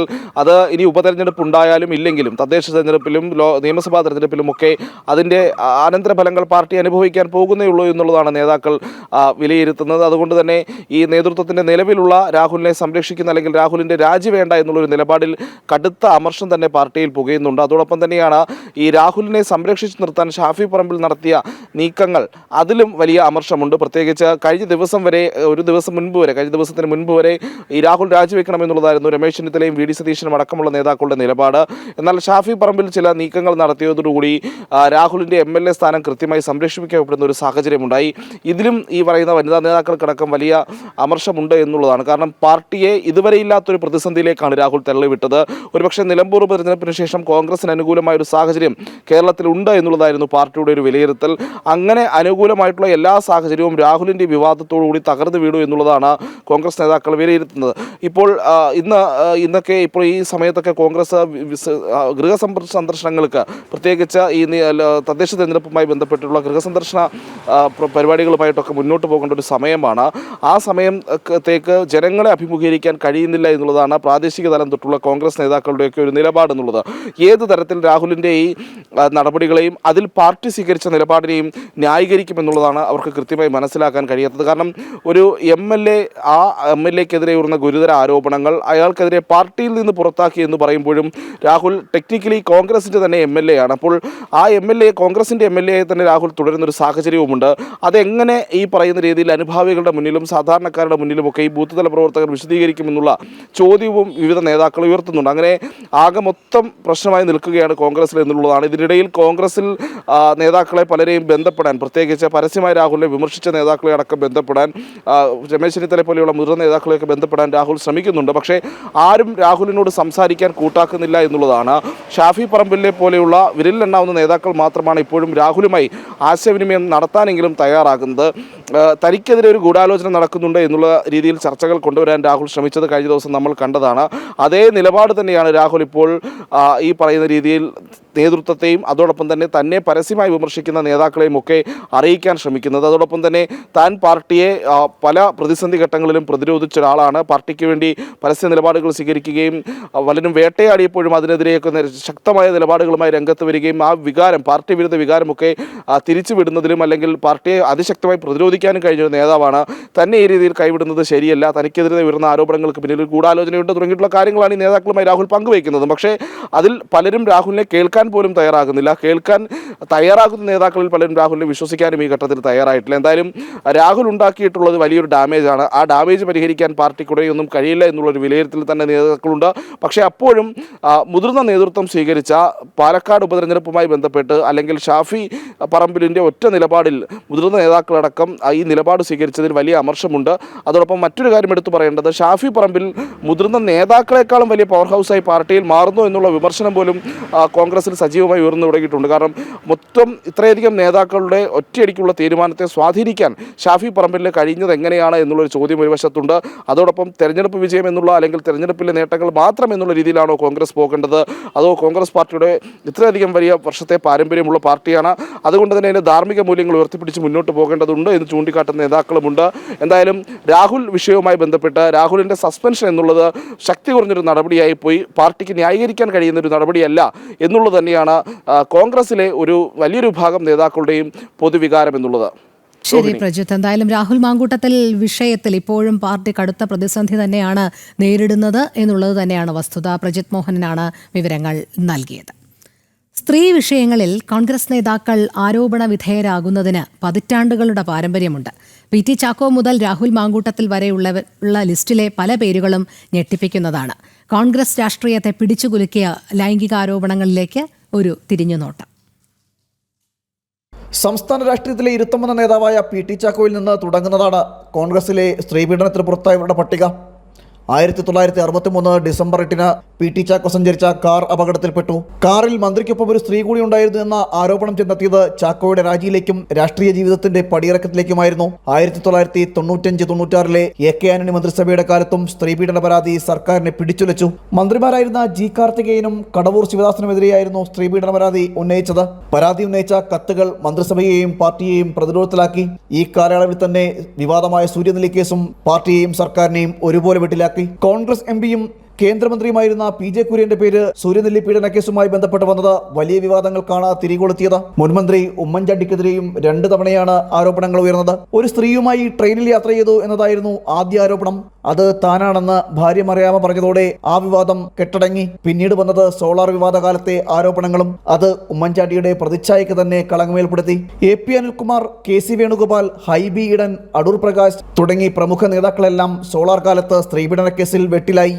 ഈ നാണക്കേടിൽ നിന്ന് ഇതുവരെ പാർട്ടി മുക്തമായിട്ടുമില്ല. കോൺഗ്രസ് നേതാവ് രാജ്മോഹൻ ഉണ്ണിത്താനെ വനിതാ പ്രവർത്തകയ്ക്കൊപ്പം പിടികൂടിയതാണ് മറ്റൊരു കേസ്. അനാശാസ്യം ആരോപിച്ച് വീട് വളഞ്ഞ് പിടികൂടി പോലീസിലേപ്പിക്കുകയായിരുന്നു. ഈ കേസിൽ പിന്നീട് ഉണ്ണിത്താൻ കുറ്റവിമുക്തനായെങ്കിലും നാണക്കേട് ഇതുവരെ മാറിയിട്ടില്ല. അടുത്ത കാലത്ത് ഏറ്റവും വലിയ വിവാദം സൃഷ്ടിച്ച കേസുകളായിരുന്നു Perumbavoor MLA Eldhose കുന്നപ്പള്ളിയുടേതും Kovalam MLA M. വിൻസെന്റിന്റേതും. സ്ത്രീപീഡന കേസിൽ M. വിൻസെന്റ് 1 മാസമാണ് ജയിൽവാസം അനുഭവിച്ചത്. എൽദോസ് കുന്നപ്പള്ളിക്കെതിരായ സ്ത്രീപീഡന കേസിൽ വലിയ നാണക്കേടാണ് ഉണ്ടാക്കി തീർത്തത്. ഈ നിലയിലേക്കാണ് ഇപ്പോൾ രാഹുൽ മാങ്കൂട്ടവും എത്തുന്നത്. പൊതുവെ പുഞ്ചിരിയുടെ മുഖമണിഞ്ഞ രാഹുൽ മാങ്കൂട്ടത്തിന്റെ കാപട്യം വലിയ ഞെട്ടലാണ് കേരള ജനതയ്ക്കുണ്ടാക്കിയത്. രാഹുലിന്റെ സ്വഭാവ വൈകൃതം പാർട്ടിയിലെ ഉന്നതർക്ക് അറിയാമായിരുന്നിട്ടും സംരക്ഷിച്ചു നിർത്തുന്നതാണ് വീണ്ടും ഇത്തരം സംഭവം ആവർത്തിക്കാൻ കാരണം. രാഹുലിനെതിരായി ശക്തമായ നടപടിയാണ് എടുത്തതെന്ന് കോൺഗ്രസ് നേതൃത്വം അവകാശപ്പെടുമ്പോഴും സ്ത്രീപീഡകരെ സംരക്ഷിച്ച നിലപാടാണ് കോൺഗ്രസിന്റേതെന്നാണ് ചരിത്രം തെളിയിക്കുന്നത്. M. വിൻസെന്റും എൽദോസ് കുന്നപ്പള്ളിയും MLA-മാരായി ഇപ്പോഴും തുടരുകയാണ്. പാർട്ടി അംഗത്വത്തിൽ നിന്നും യൂത്ത് കോൺഗ്രസ് അധ്യക്ഷ സ്ഥാനത്ത് നിന്നും രാഹുൽ മാങ്കൂട്ടം പടിയിറങ്ങിയെങ്കിലും MLA സ്ഥാനത്ത് തുടരാൻ അനുവദിക്കുന്നത് കോൺഗ്രസ് നേതൃത്വത്തിന്റെ സ്ത്രീവിരുദ്ധ സമീപനത്തിന് ഒരു ഉദാഹരണം കൂടിയാണ്. ജനം, തിരുവനന്തപുരം. സ്കൂൾ വേനൽ അവധി മാറ്റണം എന്ന വിദ്യാഭ്യാസ വകുപ്പിന്റെ നീക്കത്തിന് പിന്തുണയുമായി സമസ്ത എത്തിയത് ദുരൂഹം. ലക്ഷ്യം സംസ്ഥാനത്തെ ഓണാഘോഷം അട്ടിമറിക്കലും ഓണ അവധി വെട്ടിക്കുറയ്ക്കലും എന്ന ആരോപണം. വിദ്യാഭ്യാസ മന്ത്രി V. ശിവൻകുട്ടിയെ വേദിയിലിരുത്തിയാണ് കഴിഞ്ഞ ദിവസം കാന്തപുരം AP അബൂബക്കർ മുസ്ലിയാർ വേനൽ അവധി മാറ്റുന്നതിനെ അനുകൂലിച്ചത്. പ്രശാന്ത് ശങ്കരമംഗലത്ത് ചേരുന്നു. കൂടുതൽ വിവരങ്ങളുമായി പ്രശാന്ത് പറയൂ.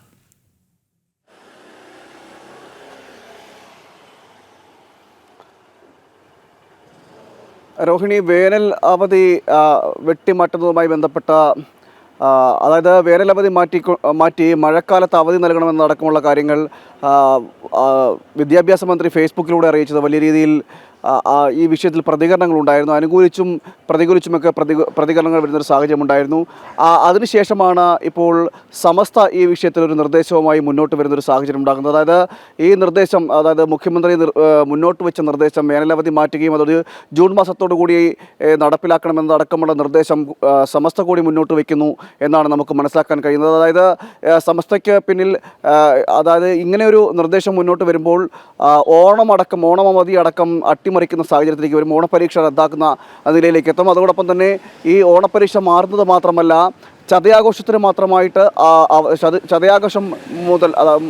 ചതയാഘോഷം വരെ, അതായത് ഉത്രാടം മുതൽ ചതയാഘോഷം വരെ അവധി എന്ന നിലയിലേക്ക് എത്തുന്നൊരു സാഹചര്യമൊക്കെ ഉണ്ടാവും. ഇതിൻ്റെയൊക്കെ മുന്നോടിയായിട്ടാണ് ഇത്തരമൊരു നീക്കം, അതായത് ഇത്തരമൊരു അനുകൂല നടപടി എന്നതടക്കമാണ് ഇപ്പോൾ മനസ്സിലാക്കാൻ കഴിയുന്നത്. അതായത് നേരത്തെ ഈ സ്കൂൾ സമയമാറ്റവുമായി ബന്ധപ്പെട്ട് നേരത്തെ ആക്കുന്നതുമായി ബന്ധപ്പെട്ട ചില പ്രശ്നങ്ങൾ അല്ലെങ്കിൽ ചില വിവാദങ്ങൾക്ക് സമസ്ത തന്നെ തുടക്കം കുറിച്ചിരുന്നു. അങ്ങനെ മാറ്റാൻ കഴിയില്ല എന്നടക്കമുള്ള കാര്യങ്ങൾ പറഞ്ഞു. ഇങ്ങനെ വരുമ്പോൾ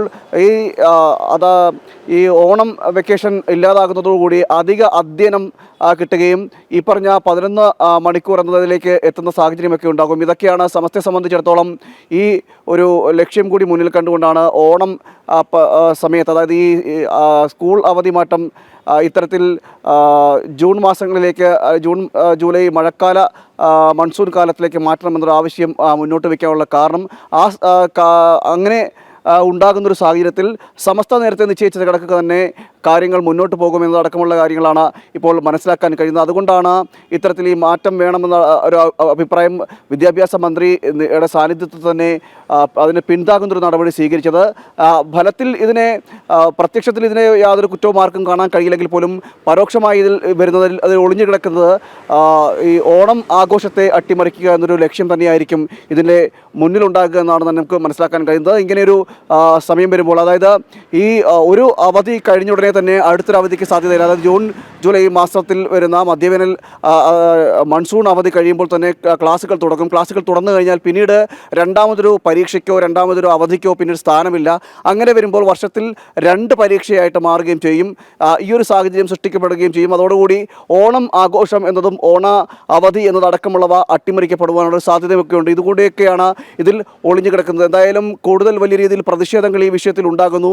വിദ്യാഭ്യാസ മന്ത്രിയുടെ അടക്കം നേരത്തെ തന്നെ വിദ്യാഭ്യാസ മന്ത്രിയുടെ ഈ സ്കൂൾ അവധി മാറ്റം, അതായത് മധ്യവേനൽ അവധിയെ മാറ്റുന്നതടക്കമുള്ള മുഖ്യമന്ത്രിയുടെ ഫേസ്ബുക്ക് പോസ്റ്റും അദ്ദേഹത്തിൻ്റെ പ്രതികരണവും എല്ലാം അശാസ്ത്രീയമെന്ന നിലയിൽ NTU അടക്കം രംഗത്ത് വന്നിരുന്നു. ഫെറ്റോ അടക്കമുള്ള സംഘടനകളും രംഗത്ത് വരികയും പ്രതിഷേധങ്ങൾ ഉണ്ടാകുകയും ഒക്കെ ചെയ്തിരുന്നു. ഏതായാലും അത് അശാസ്ത്രീയമായ നടപടിയാണെന്ന് തന്നെയാണ് NTUയും ദേശീയ അധ്യാപക പരിഷത്ത് അടക്കം പറഞ്ഞത്.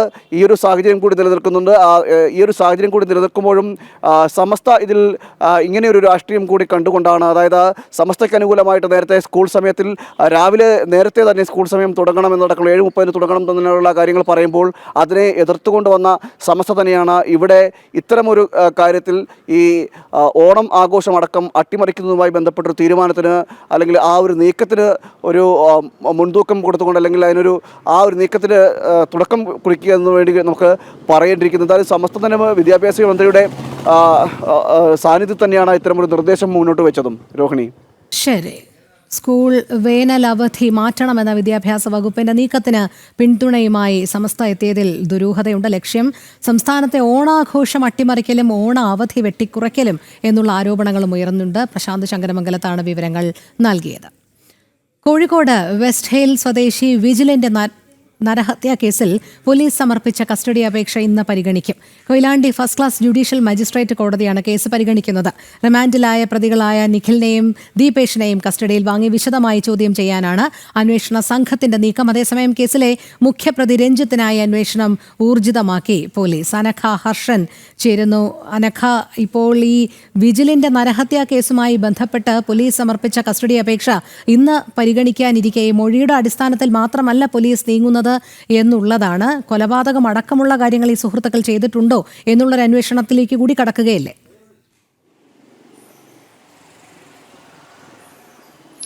രോഹിണി, തീർച്ചയായും. അതായത് ഒരു മിസ്സിംഗ് കേസ് മാത്രമായി റിപ്പോർട്ട് ചെയ്യപ്പെട്ട ഒരു സംഭവം അത് 7 വർഷങ്ങൾക്ക് ശേഷം അതൊരു കൊലപാതകമായി മാറ്റപ്പെടുകയാണ്.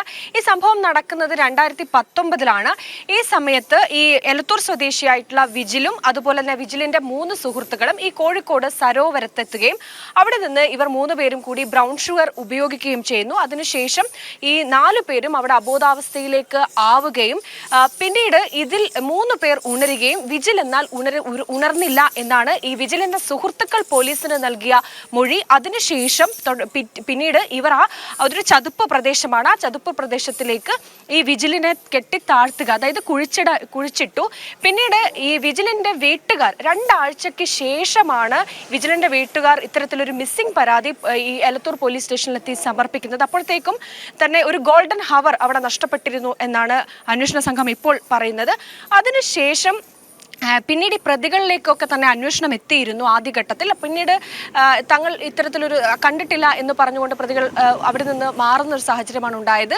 അതിനുശേഷം തങ്ങളിലേക്ക് ഒരു അന്വേഷണവും ഇനി ഉണ്ടാകില്ല എന്ന് ബോധ്യപ്പെട്ടതിനെ തുടർന്ന് പിന്നീട് വീണ്ടും ഈ പ്രതികൾ ഈ വിജിലിനെ ചവിട്ടിത്താഴ്ത്തി എന്ന് പറയുന്ന ആ ചതുപ്പ് നിലമുള്ള ആ പ്രദേശത്തേക്ക് എത്തുകയും വിജിലിന്റെ ഹസ്തി അടക്കമുള്ള കാര്യങ്ങൾ അവിടെ നിന്ന് എടുത്തു മാറ്റി ഈ കടലിൽ കൊണ്ടൊഴുക്കി എന്നാണ് പ്രതികൾ ഈ പോലീസിന് മൊഴി നൽകിയിരിക്കുന്നത്. മാത്രമല്ല വിജിലിന്റെ മൊബൈൽ ഫോൺ അത് മറ്റൊരു സ്ഥലത്ത് ഉപേക്ഷിച്ചു. അതുപോലെ തന്നെ ബൈക്ക് ഉണ്ടായിരുന്നു, ഈ ബൈക്ക് റെയിൽവേ സ്റ്റേഷനിൽ ഉപേക്ഷിച്ചു എന്നൊക്കെയാണ് ഇപ്പോൾ നിലവിൽ പോലീസിനോട് ഇപ്പോൾ കസ്റ്റഡിയിലായിട്ടുള്ള ഈ വിജിലന്റെ സുഹൃത്തുക്കൾ പറഞ്ഞിരിക്കുന്നത്. പക്ഷേ അപ്പോൾ പോലും വലിയ രീതിയിലുള്ള ചോദ്യം ഇവിടെ ഉയരുന്നുണ്ട്. കാരണം ഈ സരോവരം പോലുള്ള ഒരു പ്രദേശം എന്ന് പറയുന്നത് നിരവധി ആളുകളുള്ള ഒരു വലിയ പ്രദേശമാണ്. അവിടെ എങ്ങനെയാണ് ഇവർക്ക് വീണ്ടും ഇത്തരത്തിൽ അവിടെ തിരിച്ചെത്തുക, ചതുപ്പ് നിലത്തിൽ നിന്ന് ഈ അസ്ഥി തിരിച്ചെടുക്കുക എന്നതൊക്കെയുള്ള കാര്യത്തിൽ ഒരു വ്യക്തത ഇനിയും വരേണ്ടതുണ്ട്. അങ്ങനെ ചെയ്യാൻ സാധിക്കുമോ? മറ്റൊന്ന്, ഈ പ്രതികൾ പറഞ്ഞിരിക്കുന്നത് കോഴിക്കോട് റെയിൽവേ സ്റ്റേഷനിലാണ് ഈ വിജിലിന്റെ ഈ ബൈക്ക് ഉപേക്ഷിച്ചത് എന്നാണ്. അതിലൊക്കെ തന്നെ വലിയ ദുരൂഹത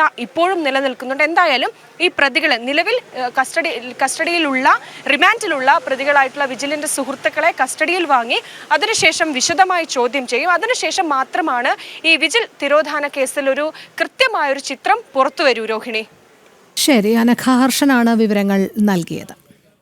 പ്രതിഷേധങ്ങൾ ഭയന്ന് പിണറായി സർക്കാരിന്റെ ആഗോള അയ്യപ്പ ഭക്ത സംഗമത്തിൽ നിന്ന് പിന്മാറി തമിഴ്നാട് മുഖ്യമന്ത്രി MK സ്റ്റാലിൻ. നിരന്തരം ഹൈന്ദവ ആചാരങ്ങളെ അവഹേളിക്കുന്ന സ്റ്റാലിൻ അയ്യപ്പ ഭക്ത സംഗമത്തിൽ പങ്കെടുക്കുന്നതിനെതിരെ വ്യാപക പ്രതിഷേധം ഉയർന്നിരുന്നു. സർക്കാരിന് വൻ തിരിച്ചടിയായിരിക്കുകയാണ് തമിഴ്നാട് മുഖ്യമന്ത്രിയുടെ പിന്മാറ്റം. സ്റ്റാലിൻ പങ്കെടുക്കുന്നതിലെ ഹിന്ദു വിരുദ്ധത തുറന്നുകാട്ടിയത് ജനം TV ആയിരുന്നു. സ്റ്റാലിന് പകരം തമിഴ്നാട് ദേവസ്വം മന്ത്രിയാണ് പരിപാടിക്ക് എത്തുക. പ്രശാന്ത് ശങ്കരമംഗലത്തെ ചേരുന്നു. പ്രശാന്ത്, ഒരുപക്ഷെ ഭക്തരുടെ ആ ഒരു വെല്ലുവിളി മനസ്സിലാക്കിയിരിക്കുന്നു തമിഴ്നാട് മുഖ്യമന്ത്രി എന്നാണ് മനസ്സിലാക്കേണ്ടത്. അതുമാത്രമല്ല, നിരന്തരം ഹിന്ദു വിരുദ്ധ വികാരമാണ് തമിഴ്നാട് മുഖ്യമന്ത്രിയായ സ്റ്റാലിനും മകൻ ഉദയനിധി സ്റ്റാലിനും വച്ച് പുലർത്തിക്കൊണ്ടിരിക്കുന്നത്. അതുകൊണ്ട് തന്നെ അയ്യപ്പ ഭക്ത സംഗമത്തിൽ ഇവർ അതിഥികളായി വരികയാണെങ്കിൽ ശക്തമായ പ്രതിഷേധമുണ്ടാകും എന്ന് ഒരു മുന്നറിയിപ്പ് ഹൈന്ദവ സംഘടനകളുടെ ഭാഗത്തു നിന്നും ഉണ്ടായിട്ടുണ്ട്. ഇതിൻ്റെയൊക്കെ അടിസ്ഥാനത്തിലാണോ ഈ ഒരു പിന്മാറ്റം? ഇതിൽ ശരിക്കും സംസ്ഥാന സർക്കാർ നാണം കെടുന്ന ഒരു സാഹചര്യം കൂടി കാണുകയല്ലേ?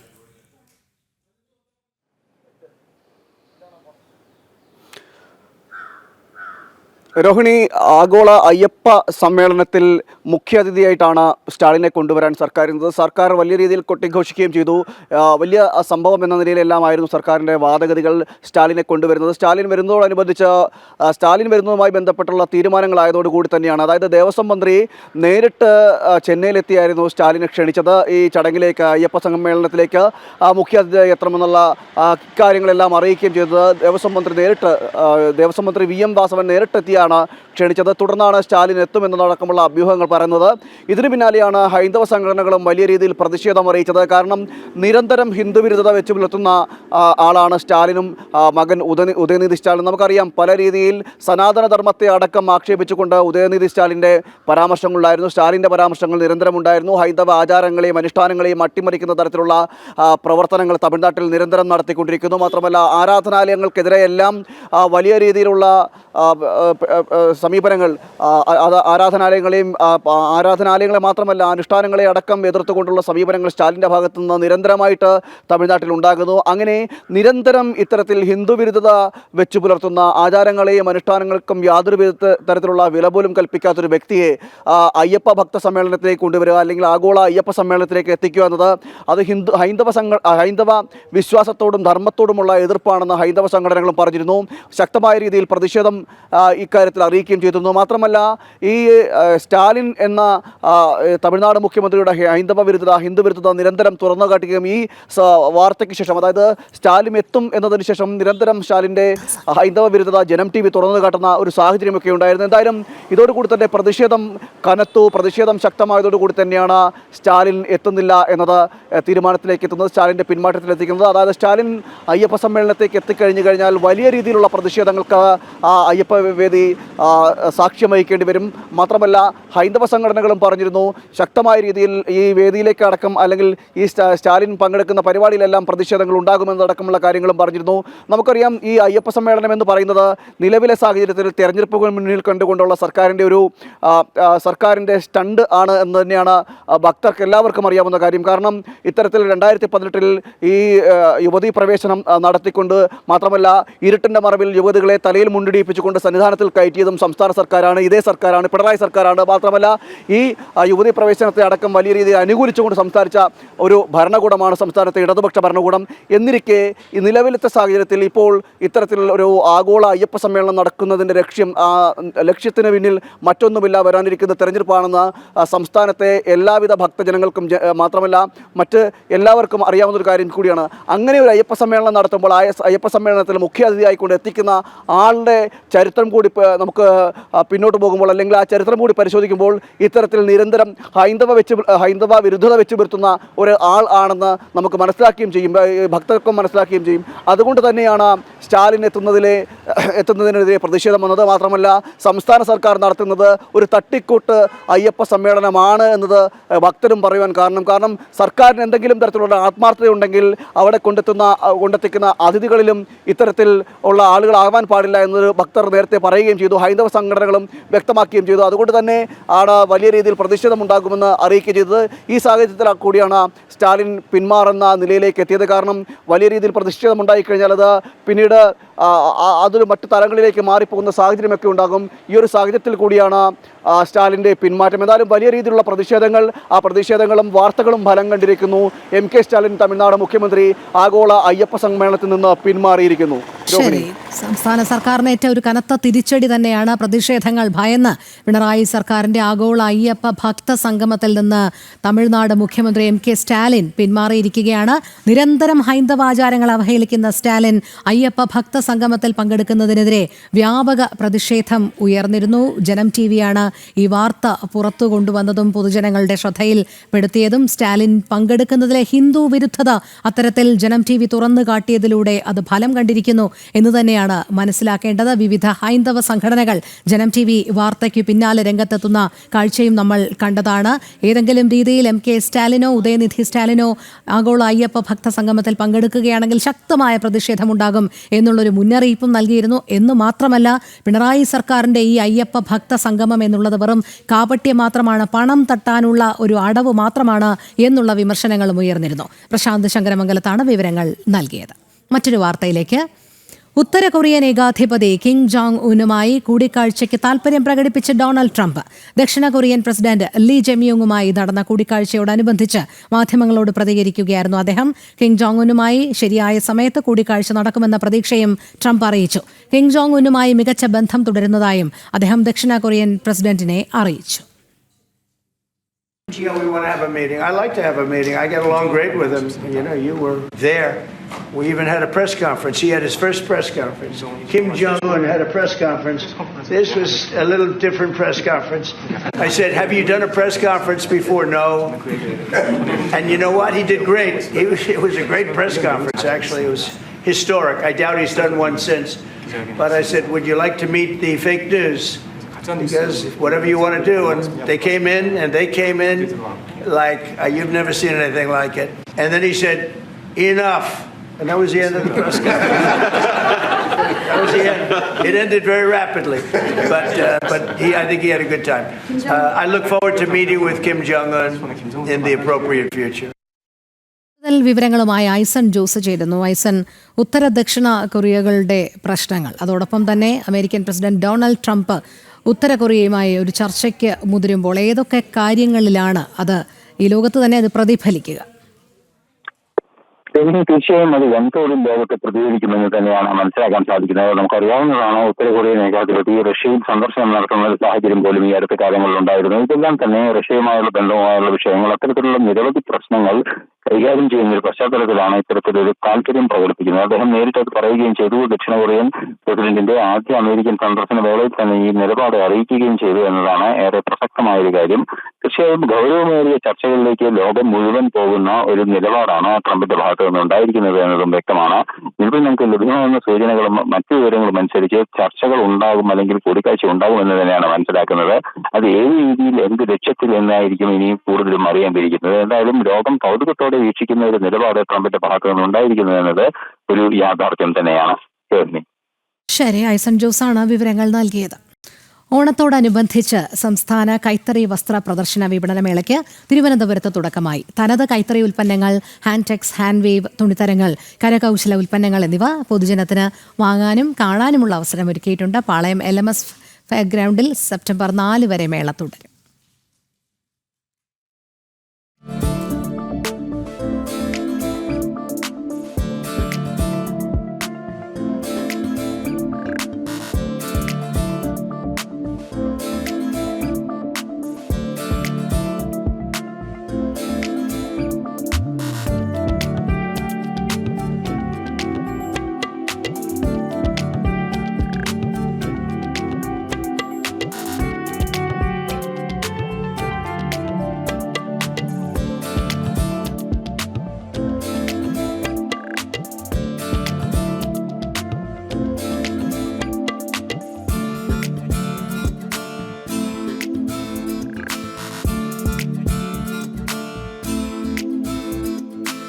കേരളത്തിന്റെ തനത് കൈത്തറി ഉൽപ്പന്നങ്ങളായ ബാലരാമപുരം പുളിയിലക്കര മുണ്ടുകൾ, സാരികൾ, പരമ്പരാഗത കുത്താമ്പുള്ളി സാരികൾ, കണ്ണൂർ ഫർണിഷിംഗ്, കാസർഗോഡ് സാരികൾ എന്നിവ സംസ്ഥാന കൈത്തറി വസ്ത്ര പ്രദർശനമേളയിലെ പ്രധാന ആകർഷണങ്ങളാണ്. എക്സിബിഷന്റെ തിരക്കായി തുടങ്ങുന്നുള്ള വൈകുന്നേരങ്ങളിൽ കുറച്ച് കളക്ഷൻ നടക്കുന്നുണ്ട്. ഇവിടെ നല്ല ട്രെൻഡി ആയിട്ടുള്ള പുതിയ sari, design sari, full design വർക്കുള്ള നെയ്ത്ത് സാരികളൊക്കെ വന്നിട്ടുണ്ട്. കളർ സാരികളൊക്കെ പുതിയ ഒരു മാറ്റി പിടിച്ചിട്ടുണ്ട്. പുതിയ ട്രെൻഡാണ് കൂടുതലും എല്ലാവരും ചോദിക്കുന്നത്. കളർ സാരികൾ, ഫുൾ ടിഷ്യൂ വർക്ക് വരുന്ന സാരികളൊക്കെ. ഹാൻഡ് ടെക്സ്റ്റ്, ഹാൻഡ് വീവ് തുണിത്തരങ്ങൾക്ക് 20% വരെയാണ് സർക്കാർ റേറ്റ്.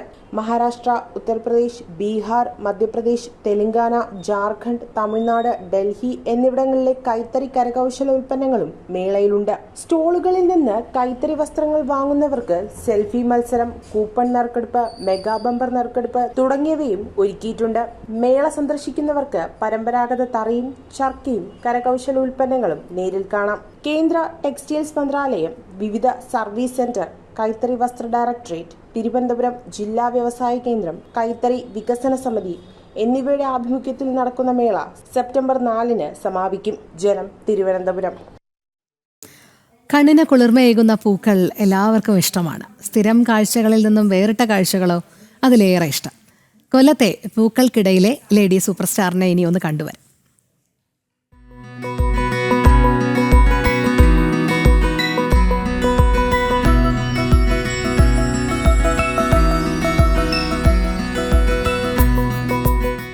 പൂത്തുലഞ്ഞു നിൽക്കുന്നത് ഫിലിപ്പൈൻ സ്വദേശിനിയായ ജേഡ് വൈൻ. പൂക്കൾക്കിടയിലെ ലേഡി സൂപ്പർ സ്റ്റാർ എന്നാണ് അറിയപ്പെടുന്നത്. അത്രയേറെ സൗന്ദര്യമാണ്.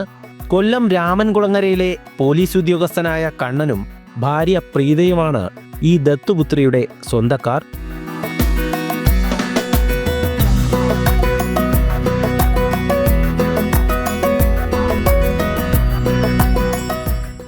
ജൈവവളവും വെള്ളവും നൽകി പരിപാലിച്ചു.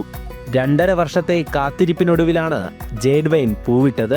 മുറ്റത്തേക്ക് ഇറങ്ങി ഒന്ന് നോക്കിയാൽ ഇന്ന് മനസ്സാകെ സന്തോഷമാണ്. ആദ്യമായിട്ടാണ് ഫ്ലവറിംഗ് നടക്കുന്നത്. എല്ലാ വർഷവും ജൂൺ ടു സെപ്റ്റംബർ മാസമാണ് ഇതിൻ്റെ ഫ്ലവറിംഗ് പീരീഡ്.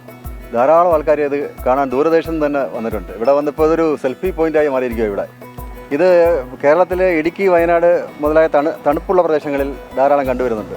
പക്ഷേ നമ്മുടെ കൊല്ലം, ട്രിവാൻഡ്രം ഭാഗങ്ങളിൽ അപൂർവമാണിത്. ഇല്ല, ഇത്രയും മനോഹരമാവുന്നുള്ളത് പ്രതീക്ഷിച്ചില്ല.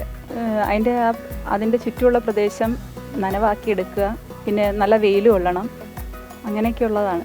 ഇത്രയും മനോഹരമാവുന്നുള്ളത് അറിഞ്ഞില്ല. വർഷത്തിൽ 2 വട്ടം പൂക്കും എന്നൊക്കെയുള്ളതാണ് പറയുന്നത്. ഇടുക്കി, വയനാടൊക്കെ 4 പ്രാവശ്യം എന്നാണ് പറയുന്നത്. ഇവിടെ ചിലപ്പോൾ 2 പ്രാവശ്യം ഉണ്ടെന്ന് നമ്മൾ പ്രതീക്ഷിക്കുന്നു. വീടിന് മുമ്പ് തന്നെ ഇപ്പം തന്നെ ഒരുപാട് പേരാണ് എൻ്റെ കമ്പ് ഒടിച്ച് നട്ടാൽ തന്നെ കിളിക്കുമോ എന്നൊക്കെയുള്ള ഒരു വളരെ ഇതായിട്ട് അവർ ചോദിക്കുന്നത്. ഇതുവഴി പോകുന്നവരൊക്കെ ഇവിടെ ഒന്ന് നോക്കി നിൽക്കും. മുറ്റത്തെ പന്തൽ കണ്ട് പ്ലാസ്റ്റിക് പൂക്കളാണോ എന്ന് പോലും സംശയിക്കും. ലേഡി സൂപ്പർ സ്റ്റാറിന്റെ വിവരമറിഞ്ഞ് ചിത്രങ്ങൾ എടുക്കാൻ എത്തുന്നവരും നിരവധിയാണ്.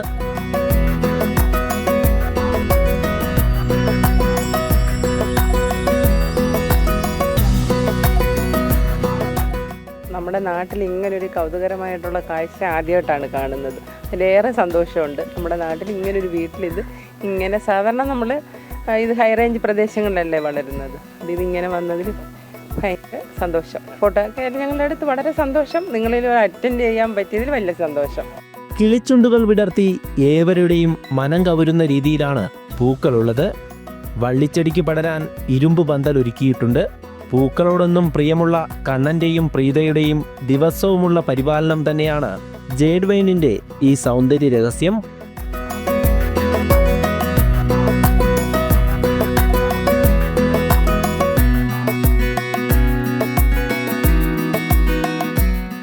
ജനം, കൊല്ലം. വളരെ മനോഹരമായ ഒരു കാഴ്ച. പുത്തൻ പുലരിയുടെ സമയം പൂർണ്ണമാകുകയാണ്. എല്ലാ പ്രേക്ഷകർക്കും ഒരിക്കൽ കൂടി ശുഭദിനം ആശംസിക്കുന്നു. ഇനിയിപ്പോൾ ഓണത്തിൻ്റെ നാളുകളാണ്. എല്ലാവർക്കും ഓണാശംസകളും നേരുകയാണ്. നന്ദി, നമസ്തേ.